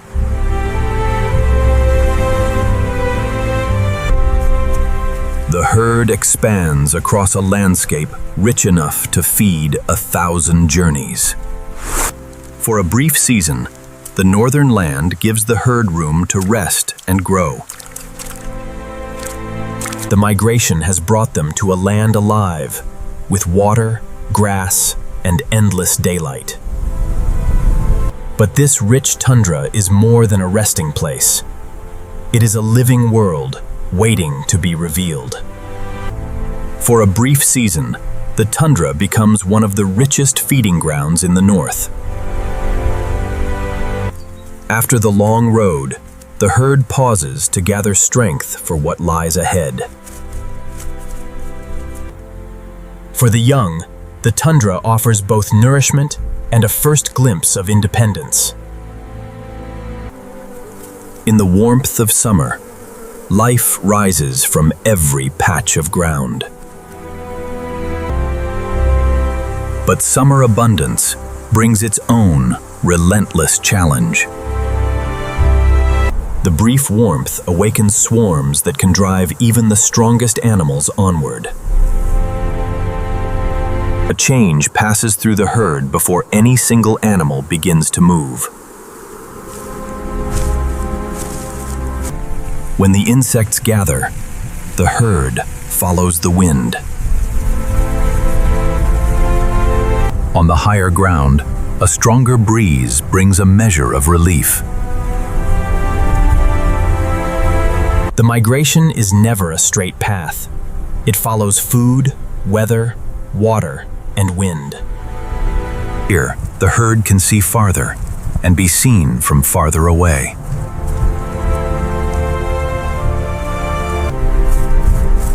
On the open land, every distant movement is noticed.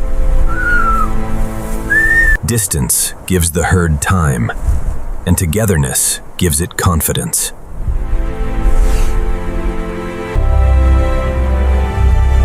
In the wilderness, not every encounter becomes a confrontation. Ahead, water once again draws a line across the old migration route. The river is wide, but the herd has crossed waters like this for generations. One confident step is enough to set the rest of the herd in motion. Across the river, the herd moves like a living current of its own. For the youngest traveler, Every crossing is a promise that the herd will not leave it behind. The river is behind them, but the migration continues toward another horizon. This is not empty land. It is a living system woven from water, grass, wind, and movement. Even the smallest patch of tundra holds a world of its own. The migration passes through a landscape shared by creatures of every size. Birds, mammals, insects, and plants all depend on the same short season of northern abundance. Above it all, the tundra reveals itself as one connected, living landscape. The herd has found food and space, but the tundra holds far more life than the caribou alone. Beyond the migration route, another world is waiting beneath the grass and water. The caribou journey continues beyond our view, carried by the rhythm of the north. What appears empty from afar is one of Alaska's busiest and most fragile worlds. In the next chapter, we discover the many lives of Alaska's tundra, where survival unfolds in every pool, burrow. Beyond the migration, the tundra is alive with countless smaller journeys. At ground level, every pond becomes a world of its own. What looks empty from afar is built from millions of small, living details. For the ground squirrel, the open tundra is both a home and a place of constant vigilance. In a land without walls, awareness is the first line of survival. During the short summer, every hour of feeding matters. The tundra's birds wear the colors of the season itself.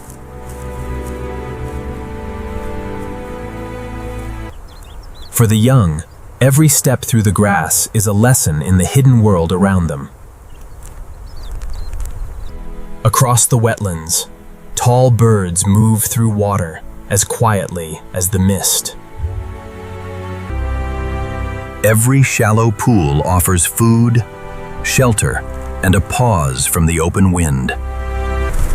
For the birds of summer, the tundra is a network of water-filled pathways. For the birds of summer, the tundra is a network of water-filled pathways. Insects rise with the warmth, turning the tundra air into movement.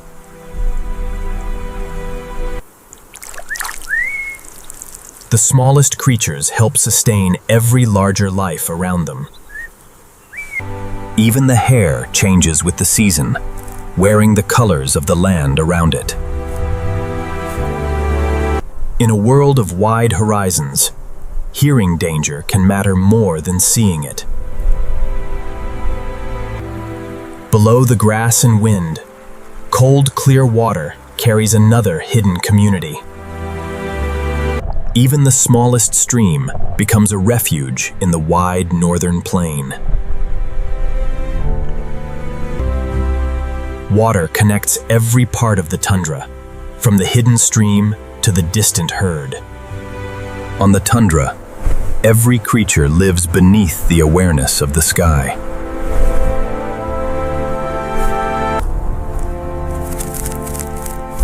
Survival often depends on knowing when to vanish from sight. But another traveler has been moving quietly through the tundra. The Arctic fox is small, light-footed, and always listening.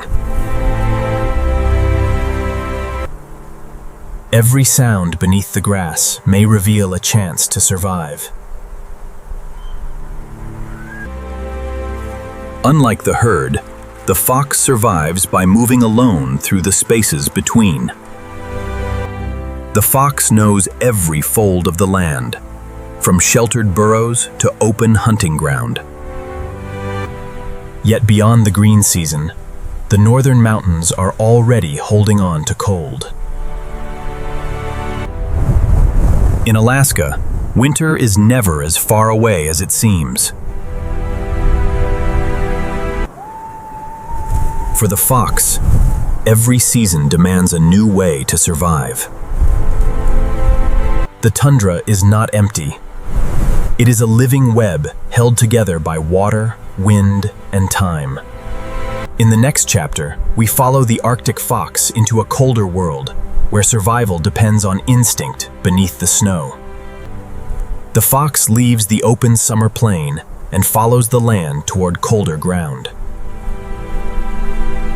Every trail in the tundra is a record of where life has been and where it may be going. For the fox, the ground is full of sounds hidden beneath moss, roots, and stone. In the wide open north, survival begins with attention to the smallest signal.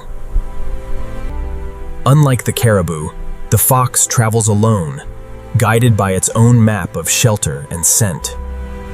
Beneath the tundra grass, smaller lives move through a hidden network of paths.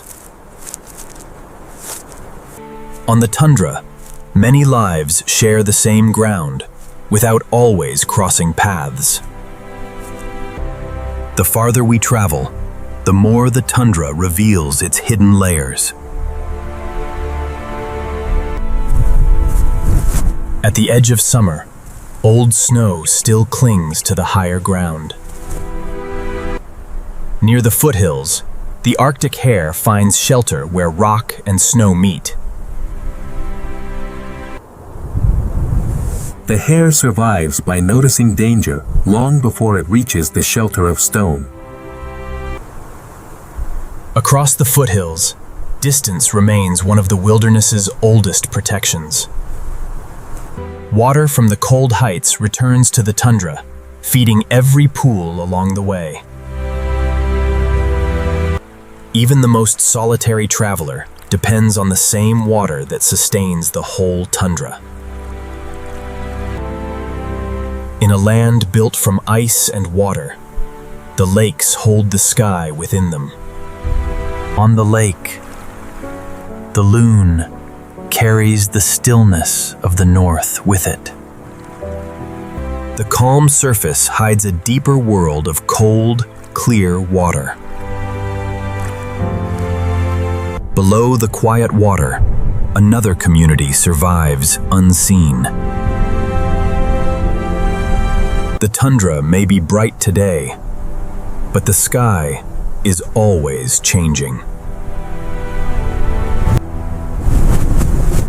In Alaska, the cold waits just beyond the next shift in weather. The fox feels the change before the land is visibly transformed.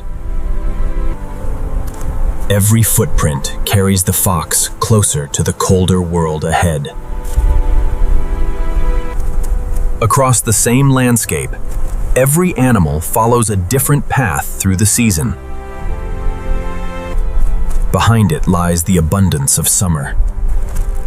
Ahead lies a land shaped by snow.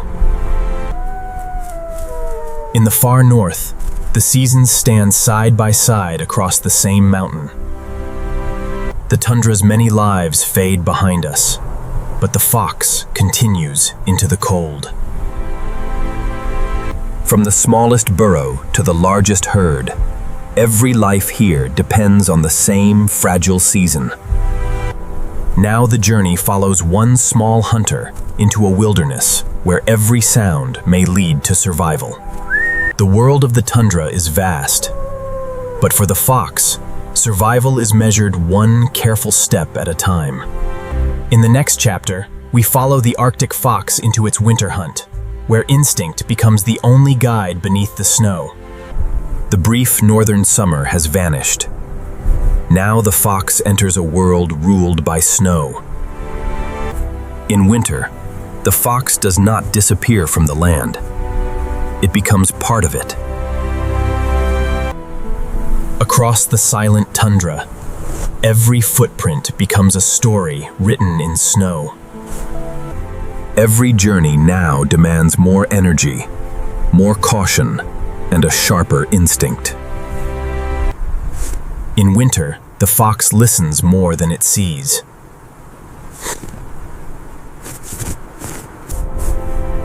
Beneath the snow, another world is still moving. A single sound beneath the snow may lead to the next meal. The fox reads the frozen ground with patience, one careful step at a time. Across this vast white silence, every hunt begins with a trail. Even the lakes have fallen silent beneath a skin of ice. The snow conceals life, but it cannot erase every sign. When instinct says move, there is no time for hesitation. Not every attempt succeeds. In winter, persistence is part of survival. Where wind strips the snow away, the tundra reveals small clues to those who know how to look. On the winter plain, distance is often the safest defense. In the north, survival is often decided long before two animals meet. The deeper winter settles in, the smaller the world becomes. Shelter is never far from the fox's mind. The cold does not stop the hunt. It only makes every decision more important. The frozen river becomes a road through the white wilderness. The trail disappears quickly, but the fox remembers the land beneath it.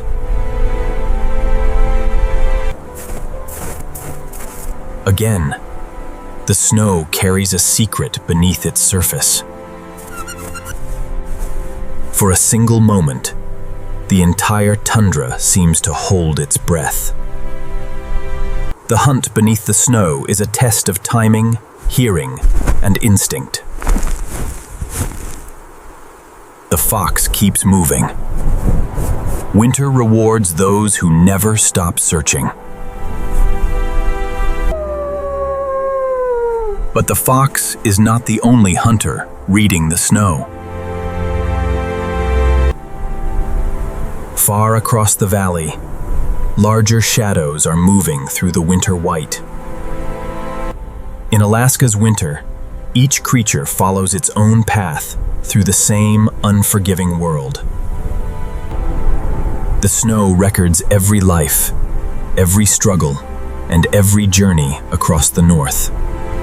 In the next chapter, we follow the white wolves of the north, hunters whose survival depends on the strength of the pack. The fox senses the larger hunters, but winter gives each creature its own path.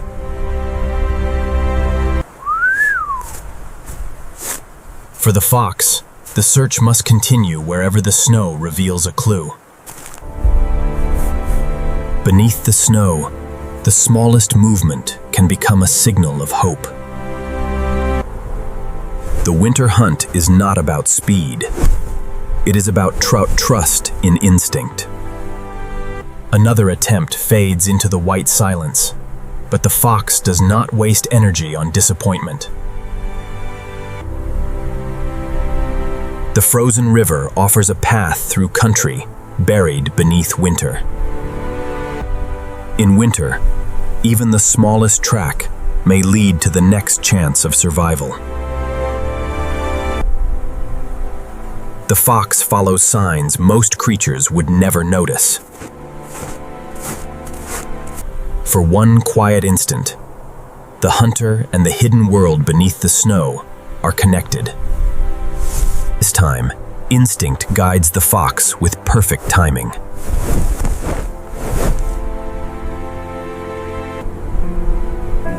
In a winter without abundance, even one successful moment matters. The fox has found enough for now, but winter never allows a long rest.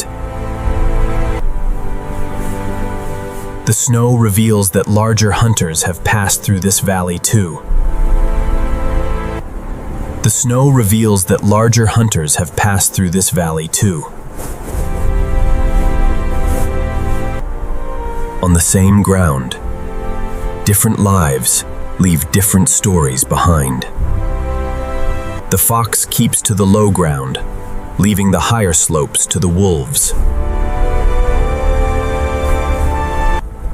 Above the valley, the wolves move with the certainty of a family that knows the land. For the wolves, the winter wind carries news from miles away. The valley holds many hunters, each shaped by a different way of surviving the cold. The pack is heading deeper into a world where strength is shared. As the day grows colder, the fox finds shelter from the rising wind. For now, warmth is found in fur, shelter, and the memory of a successful search.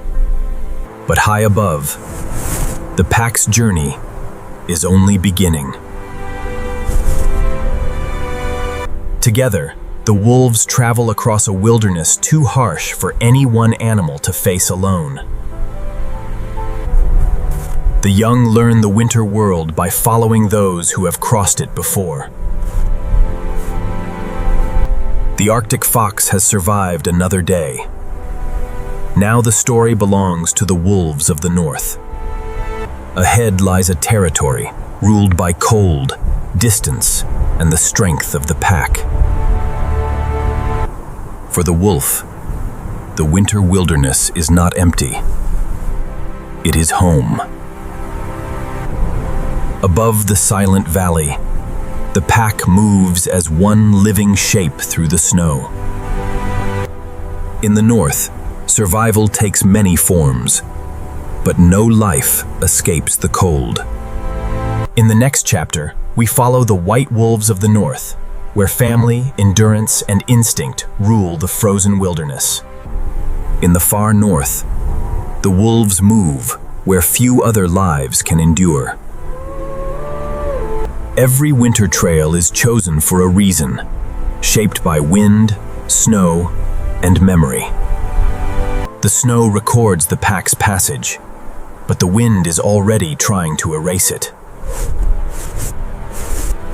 The lead wolf does not simply choose a direction. It carries the pack through the hardest ground. The winter wind carries information from far beyond the next ridge. Beyond the pass, the wolves enter a country with no shelter but one another. On the open tundra, the pack becomes one moving body against the cold. The young are learning that winter is crossed step by step beside the family. The trail made by the pack saves strength for every wolf that follows. Frozen rivers become the roads of the northern wilderness.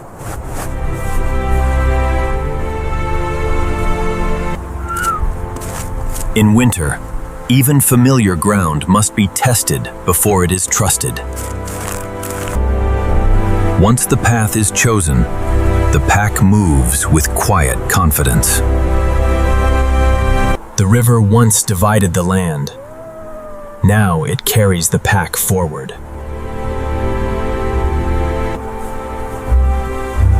On the far side, the wolves return to the shelter of the land. The wolves leave messages for one another in ways the human eye cannot read. The pack's territory is not marked by fences, but by memory, scent, and movement. Across the valley, Other lives are also searching for what winter has left behind. The pack watches first. In the north, patience is often more valuable than speed. For now, distance holds the balance between both sides of the wilderness. The pack chooses the path of caution, saving strength for the days still ahead. Even in winter, the pack must pause to conserve the strength that keeps it alive. The young find safety not in the land alone, but in the presence of the pack. Rest is brief. The frozen land is always calling the pack onward.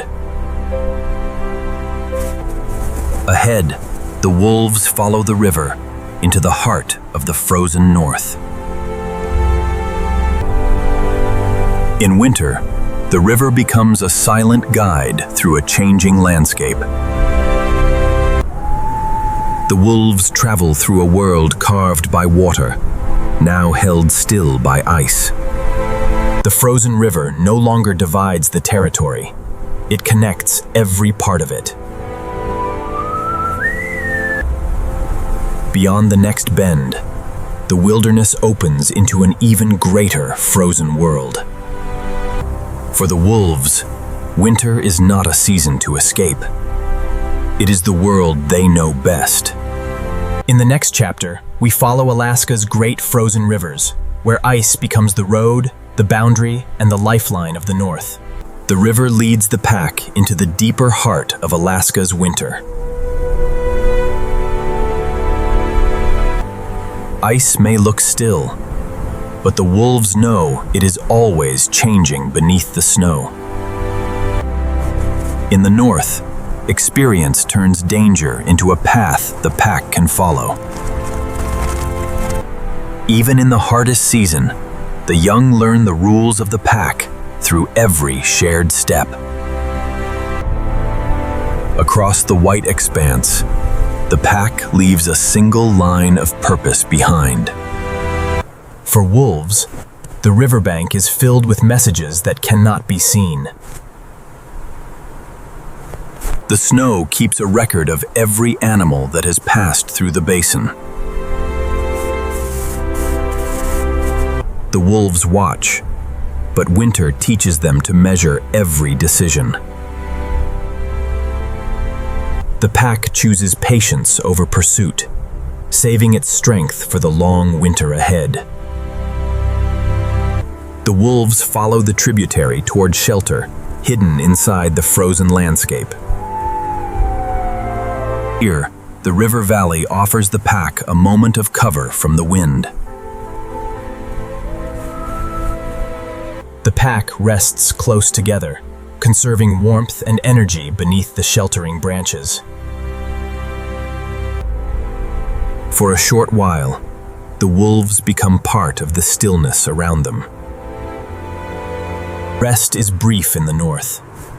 The weather and the land always call the pack onward. Once again, the river becomes the pack's road through the white wilderness.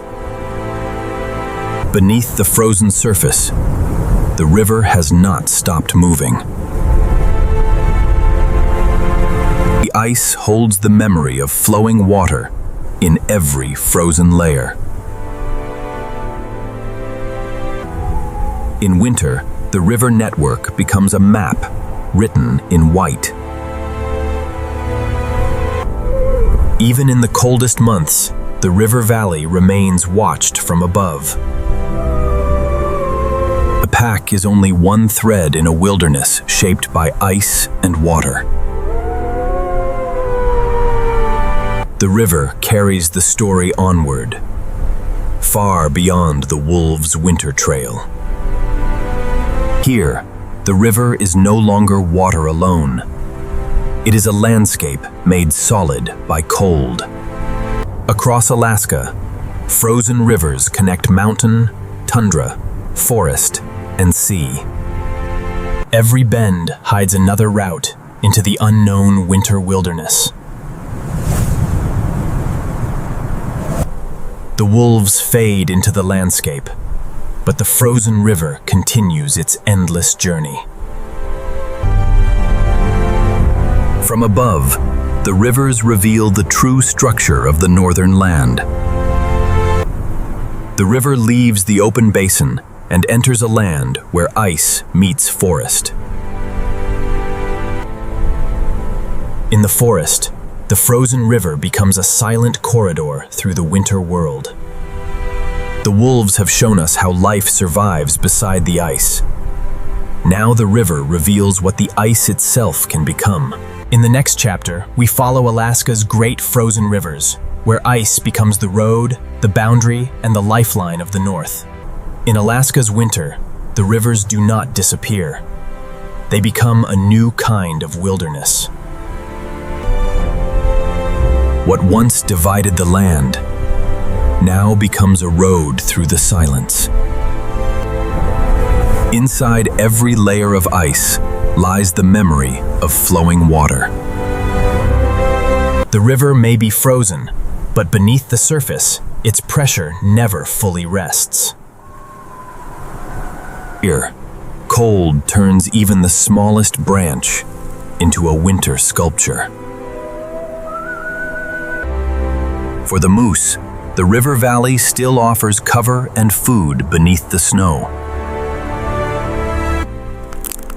In winter, every branch holds a small measure of survival.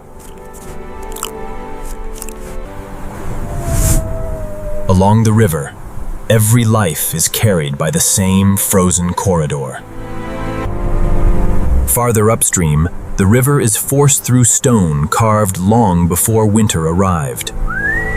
Even under ice, the river still moves, hidden, patient, and powerful.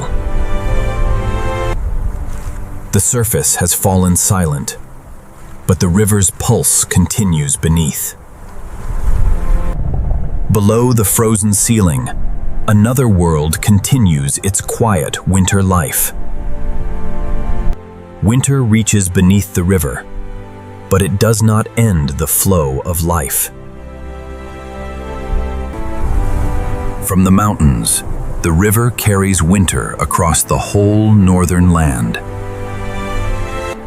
Along the riverbanks, small animals find shelter wherever the snow and willow allow.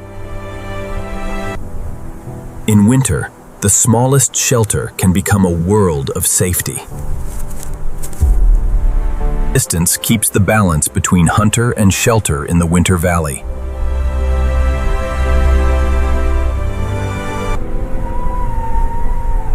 Northward, the river leaves the forest and enters the wide, open tundra. Here, the river spreads wide enough to become a continent of ice.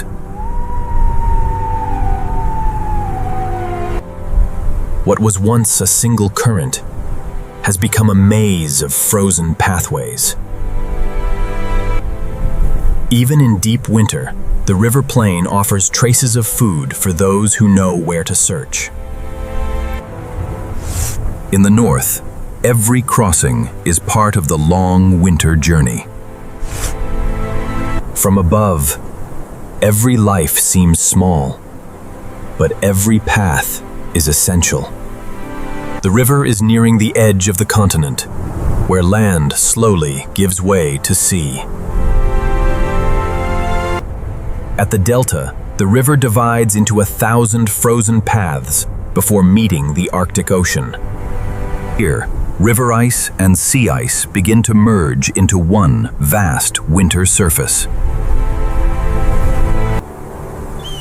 Even at the edge of the sea, the frozen delta still carries movement through the air. Beyond the river lies another frozen world, larger than any valley or forest. The river has reached the sea, but the journey beneath the ice is only beginning. In the next chapter, we descend beneath the Arctic ice, into a hidden ocean world still moving in the dark. At the edge of the continent, the river enters a world ruled by sea ice. Every frozen channel remembers the force of water that shaped it. Where currents and cold collide, the ice rises into a landscape of its own. Within the ice, the river has preserved a record of its final movement. Even at the frozen coast, the land still leaves small signs of the season beneath. At the river's end, even the fox follows the frozen paths toward the sea. Here, every trail is temporary. The wind erases even the surest path. At this scale, even the river seems small before the frozen ocean. Here, river and ocean meet beneath a single cover of ice. Beyond the river, the Arctic Ocean has built its own moving mountains of ice. The frozen surface looks solid, but it is constantly shifting under the force of wind and current. Where the ice opens, the ocean briefly reveals its hidden motion. For some animals, openings in the ice are the difference between life below and life above. At the boundary between air and sea, every opening becomes a lifeline. Beneath this narrow strip of water lies an ocean, untouched by winter's silence. Under the ice, daylight becomes a faint blue memory. The frozen ceiling hides a world that still breathes, moves, and survives. Every fracture in the ice becomes a doorway between two separate worlds. Below the surface, the seal belongs to a world of depth, silence, and moving ice. From river to sea, the frozen landscape holds more life than it first reveals. The river has ended, but the frozen journey continues farther into the Arctic. On the surface, the Arctic Ocean has become a shifting white desert. The ice closes, opens, and shifts, never allowing the ocean to become truly still. For the seals, each patch of stable ice is a resting place surrounded by moving water. At the northern edge of Alaska, river ice and sea ice form one vast connected wilderness. But beneath the frozen surface, another frontier is waiting to be explored.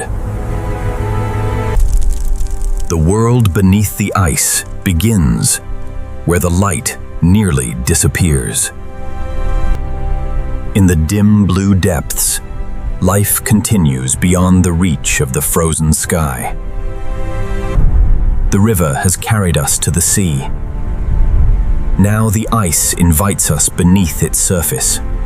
In the next chapter, we descend deeper beneath the Arctic ice, into a hidden ocean world where survival unfolds in darkness and cold. Beneath the Arctic ice, winter does not end life. It hides it. Above us is a ceiling of ice. Below it lies an ocean still in motion. At the very base of the ice, a hidden garden begins the Arctic food web. Tiny creatures gather where the ice itself becomes a source of life. From the smallest drifting life to the first fish, the hidden world beneath the ice is connected. In a world of cold and darkness, every pale opening above becomes a guide. The deeper we descend, the less the world depends on sunlight. Here, some creatures move like living light through the blue darkness. Even in the coldest water, life can move with extraordinary calm. Far below the frozen roof, the seafloor waits in a twilight that never fully lifts. On the seafloor, winter is quieter, but never empty. In the depths, survival is measured in patience rather than speed. Every surface beneath the ice becomes a place where life can hold on. From the seabed to the ice, the Arctic Ocean is alive in layers. For the ringed seal, the ocean beneath the ice is both home and refuge. Under the ice, every turn is guided by memory, sound, and the need to breathe. In the frozen ocean, a single opening in the ice can mean everything.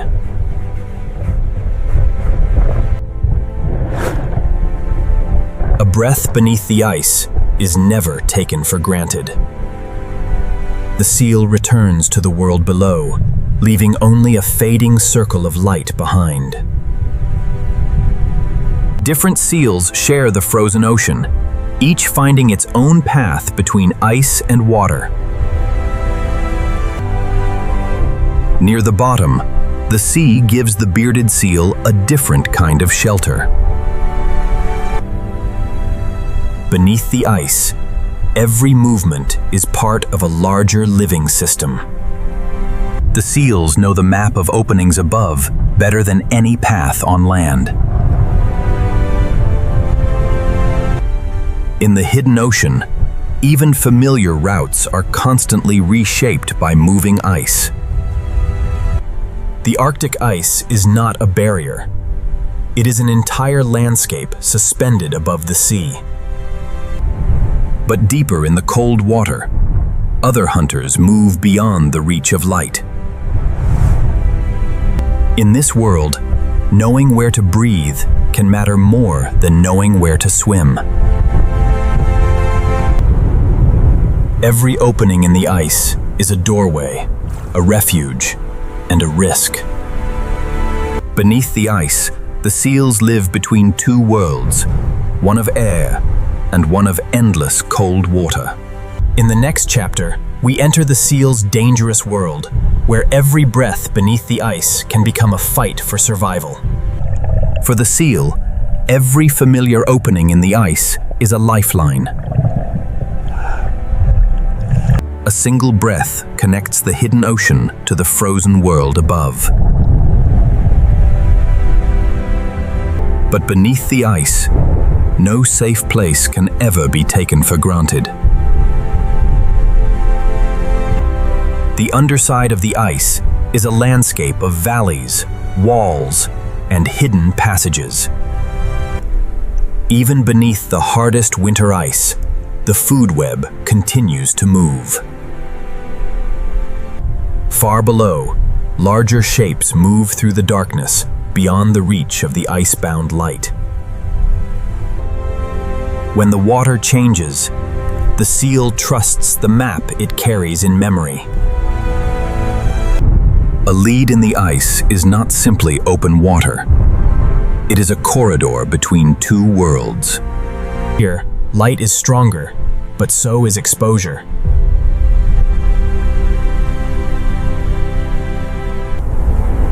Above the ice, another hunter follows the same fragile network of openings. The seal cannot always see what waits above, but the ice carries every movement. In the Arctic, survival often depends on knowing a second way out. Across the ice, every opening is watched, by the animals that need it, and by those that understand its value. When danger may wait at the surface, the deep water becomes a refuge of silence. Near the seafloor, another seal follows a different route through the cold ocean. The hidden life of the ice supports every larger animal that passes through this world. Under the ice, every movement belongs to a much larger pattern of survival. For the seals, particularly ringed seals, the ice above is a map drawn in points of light. Even close beneath the same ice, every seal must choose its own safe path. The opening is a refuge for now, but the ice is always shifting around it. The Arctic ice never truly rests. It opens, closes, and redraws the world each day. Every return to the surface is a decision shaped by instinct and timing. The seal waits, listening to the silence above, before taking another breath. Above and below, two lives depend on the same breaks in the ice.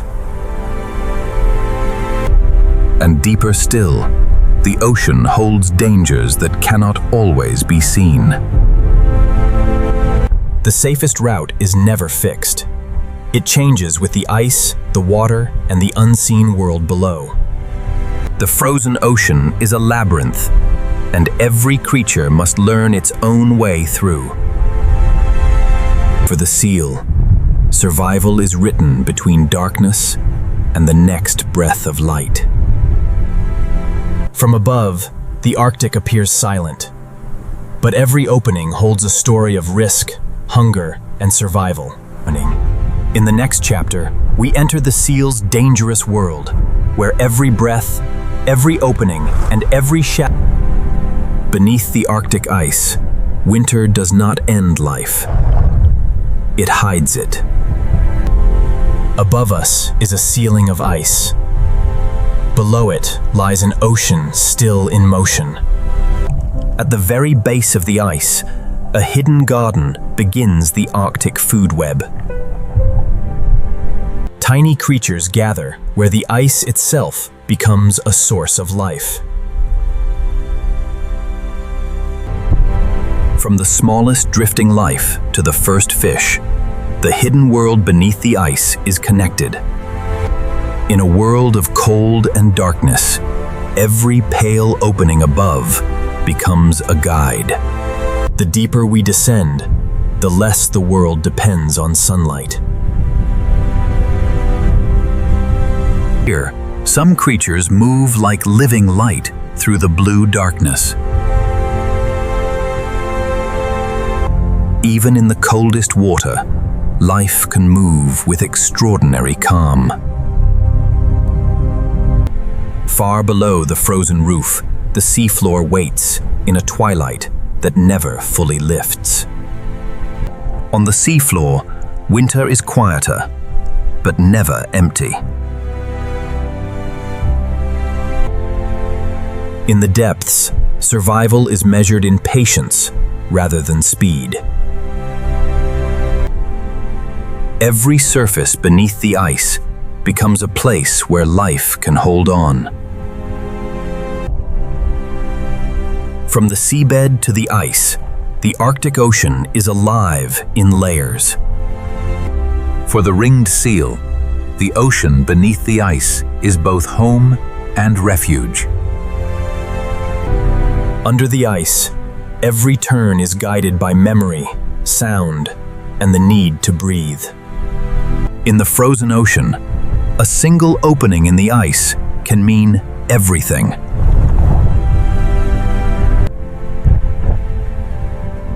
A breath beneath the ice is never taken for granted.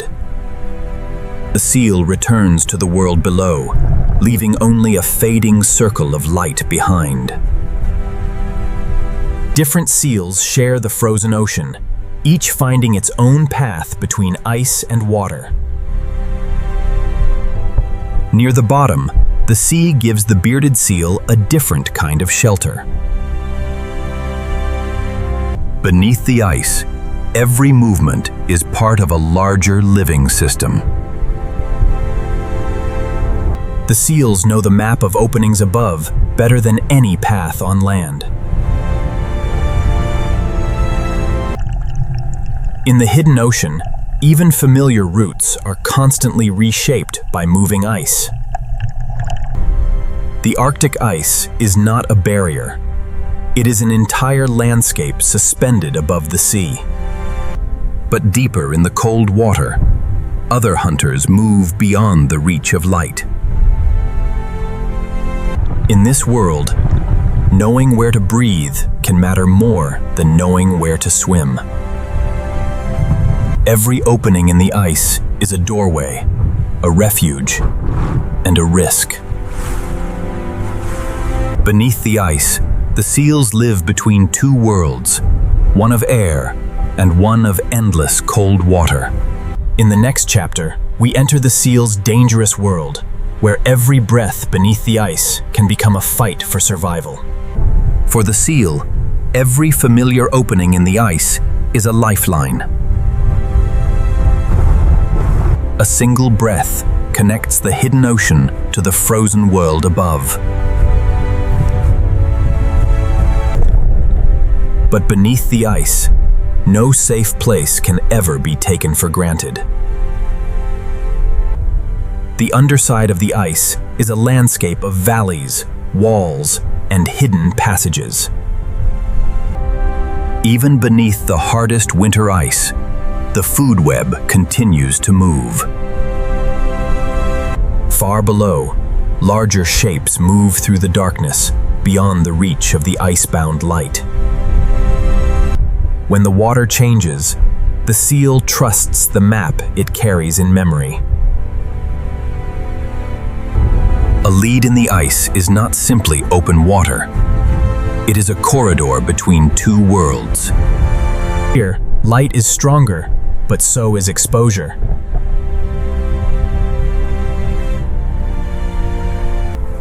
Above the ice, another hunter follows the same fragile network of openings.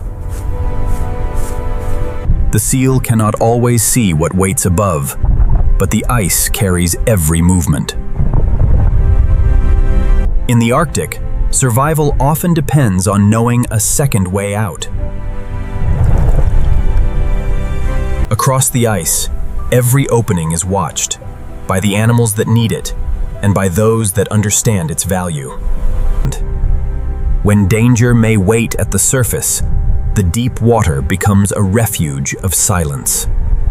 Near the seafloor, another seal follows a different route through the cold ocean.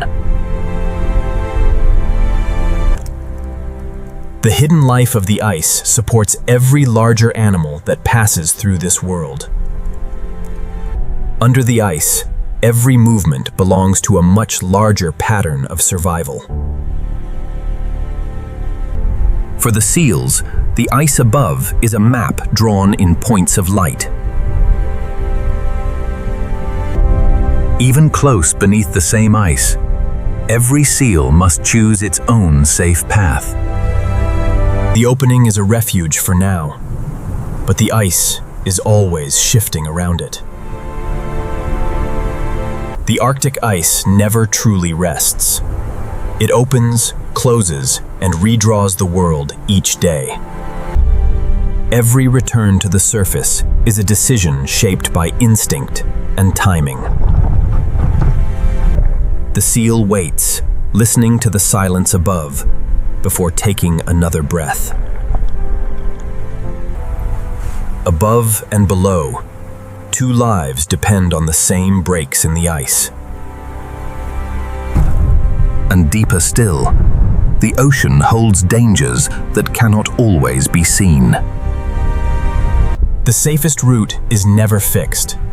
It changes with the ice, the water, and the unseen world below. The frozen ocean is a labyrinth, and every creature must learn its own way through. For the seal, survival is written between darkness and the next breath of light. From above, the Arctic appears silent, but every opening holds a story of risk, hunger, and survival. In the next chapter, we enter the seal's dangerous world, where every breath, every opening, and every shadow beneath the... For the polar bear, the sea ice is not a destination. It is the path to survival.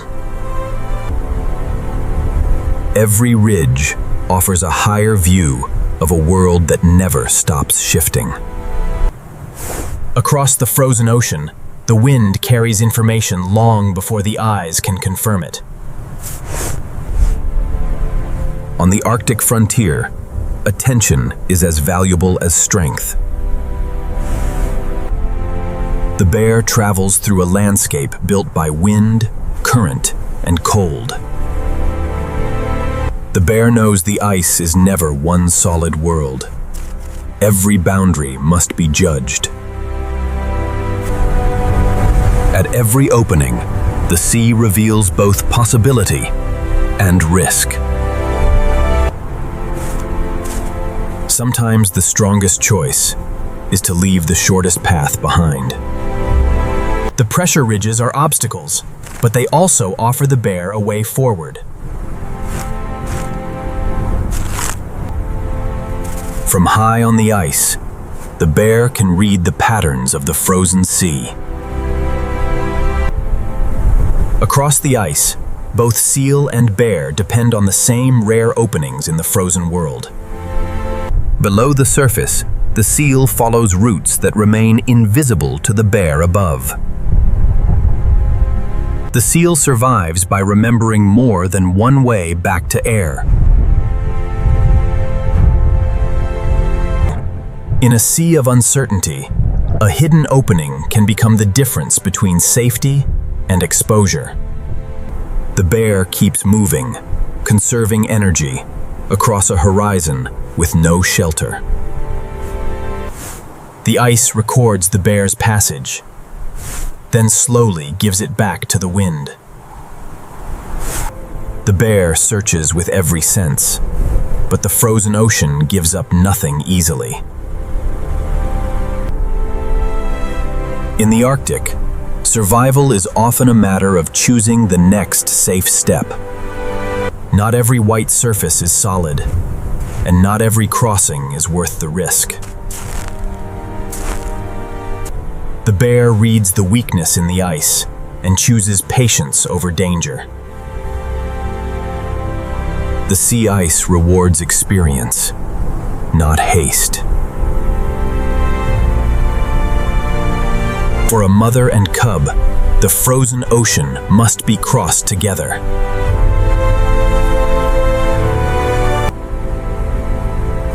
The cub learns the Arctic one footprint at a time.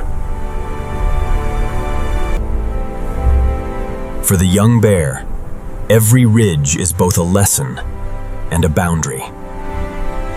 The mother measures the weather, the ice, and the distance before moving on. Across the frozen sea, family becomes a moving line of endurance. On the Arctic frontier, different lives share the same ice, without always meeting. Below the ice, the seal follows its own invisible route through the cold ocean. The polar bear frontier is not one place. It is every line between solid ice and open sea. Across this shifting frontier, every step carries the polar bear deeper into the unknown Arctic. The mother leads the cub through a world where solid ground can change with the wind. For the cub, each print in the snow is a lesson written by experience. Ahead, the ice rises into barriers shaped by pressure, current, and cold. The mother does not rush. On unstable ice, every movement must be certain. The cub learns that the Arctic is crossed not in leaps, but in careful steps. From the ridge, the frozen ocean reveals both its pathways and its traps. She reads the wind for warning, direction, and the faintest signs of life. The safe route is rarely the easiest one, but experience knows when to turn away.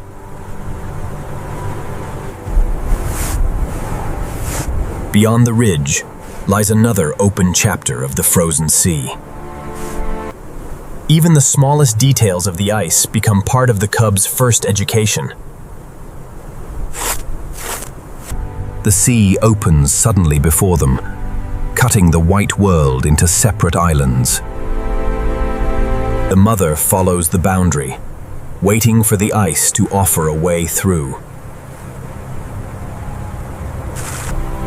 Far ahead, a bridge of stronger ice offers the only crossing. Before she leads the cub forward, the mother tests the strength of the world beneath them.